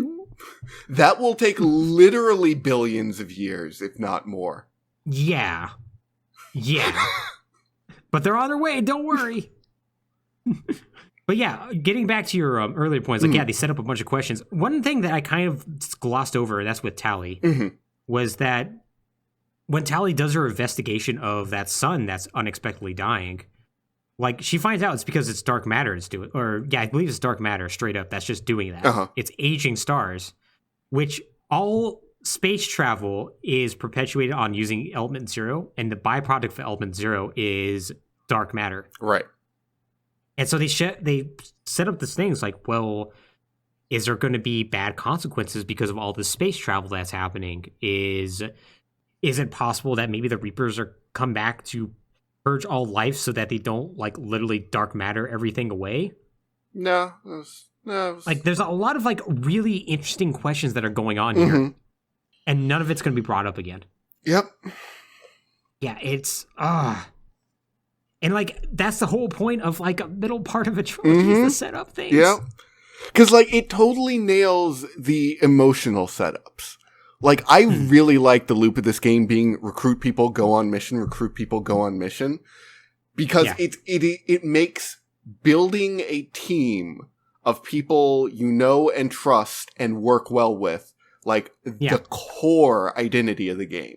Oh, man. You're about to maybe segue into one of the things I like the least about Mass Effect 3. Oh, yeah? The part where you build this really cool team. Of like 12 people who are all really awesome, mostly. And only 2 of them come back? As playable characters, I should say? Don't worry about that team. We're going to make you a new team for the 3rd time. God, and they're not going to be nearly as cool They're as just the previous not. 2 games. None of them. I'm struggling to even remember who's on the team. Freddie Prinze Jr. Yeah, I remember him. He might be the one new character I remember. Garrus and Tally. Yeah. I don't actually remember. Krogan, I think. Or not. Can't wait to talk about that. But they built up this really cool cast of characters. Yeah. And then the next game, like, a lot of them are only like mildly referenced. Like they all like show up in person, but usually it's just like, "Hey Shepard, can you help me with this thing?" Right. Great, I'm gone. What was the point? Mass Effect 2 gets invalidated by Mass Effect 3. Mm-hmm. That's ultimately the problem. Like I have my gripes with certain design choices about Mass Effect 2. But the part where I'm like, it ultimately is kind of narratively irrelevant, that's because 3 ignores everything of significance that happens in it. Yeah, totally. And like, all the characters get done dirty with the one exception of Mordin. Yeah. Mordin's like the one person. Yeah. And I guess Rex too, but... And Garrus doesn't get his, like, grand finale, but he gets to sort of slide into his role, which is like, your buddy. In the end. Yeah, he actually has a good, satisfying resolution, but unfortunately, it's a satisfying resolution off screen. Yeah, and we'll talk about what they do with Tally in the 3rd game.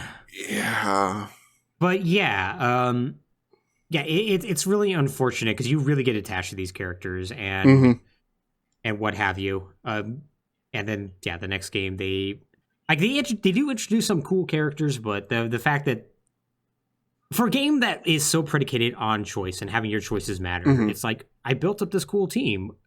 Oh, no, you didn't want to do anything particularly crazy with them? You just want to have their own, like, one-off sort of things? Right. Oh, because you would have to compensate for the fact that any one of these characters could actually die in the suicide mission? Right. And, yeah, there's the rub. Yeah, there's the problem.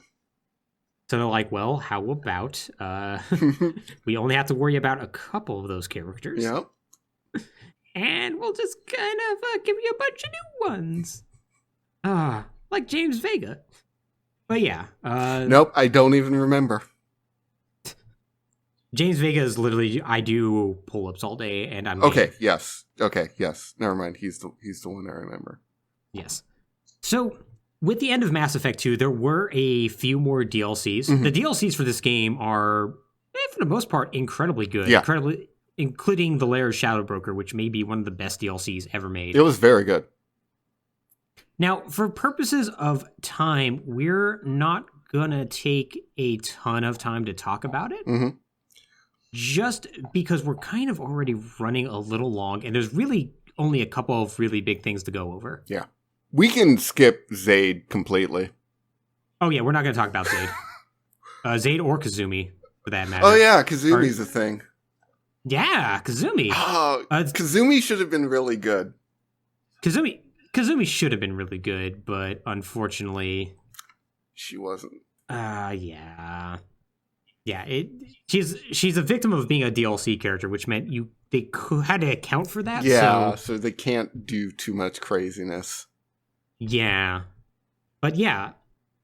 So the one DLC we are going to talk about, we're going to be pretty brief about that, is the Lair of the Shadow Broker, because this brings Liara back. And in this game, Liara is basically, she has been trying to figure out who the Shadow Broker is, because she ended up getting a partner who ended up getting supposedly murdered, and she wants to get her revenge, essentially. And so Shepard is like, okay, cool, I'll help you out. Why not?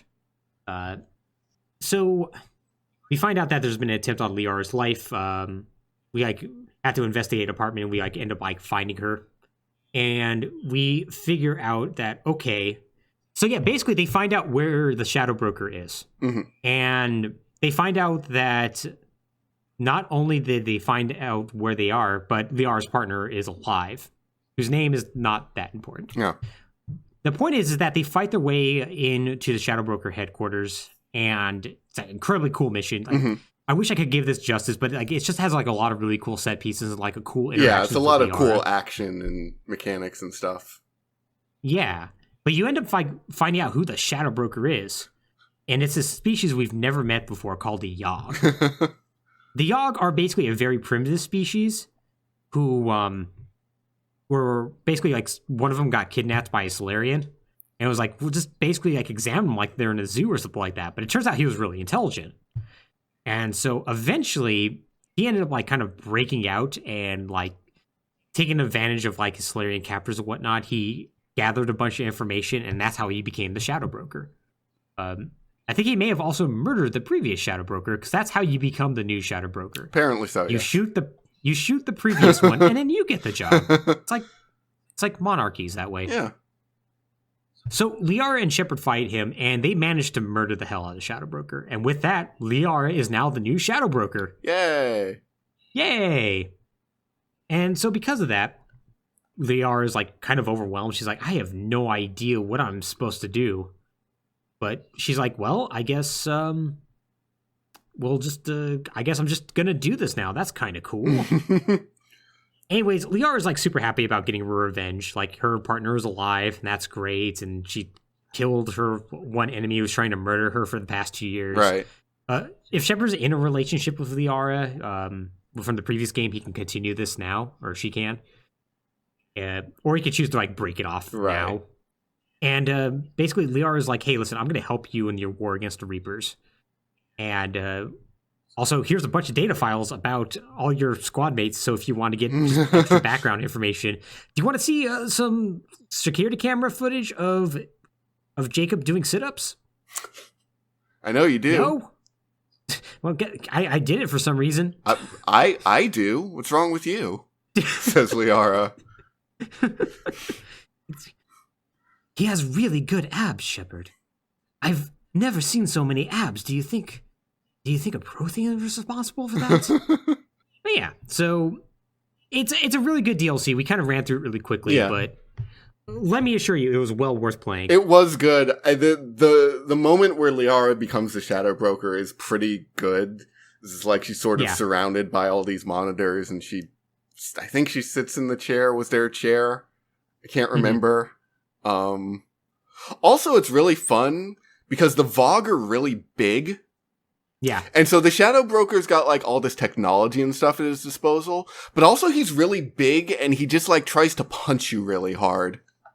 Yeah, he does. And so you've got to fight like a big alien giant man. Yeah, it's a very unique fight in a game that admittedly doesn't have a whole lot of unique fights. Yeah, like a lot of it is just like robots or bug monsters shooting guns at you. And then, here's this big man who's gonna come punch you real hard. And, you shoot him, and he's like, nah. And you're like, oh. Oh, well, guess that's how that's gonna work. Yeah, it's a really, really fun fight. Yeah. Really, really fun.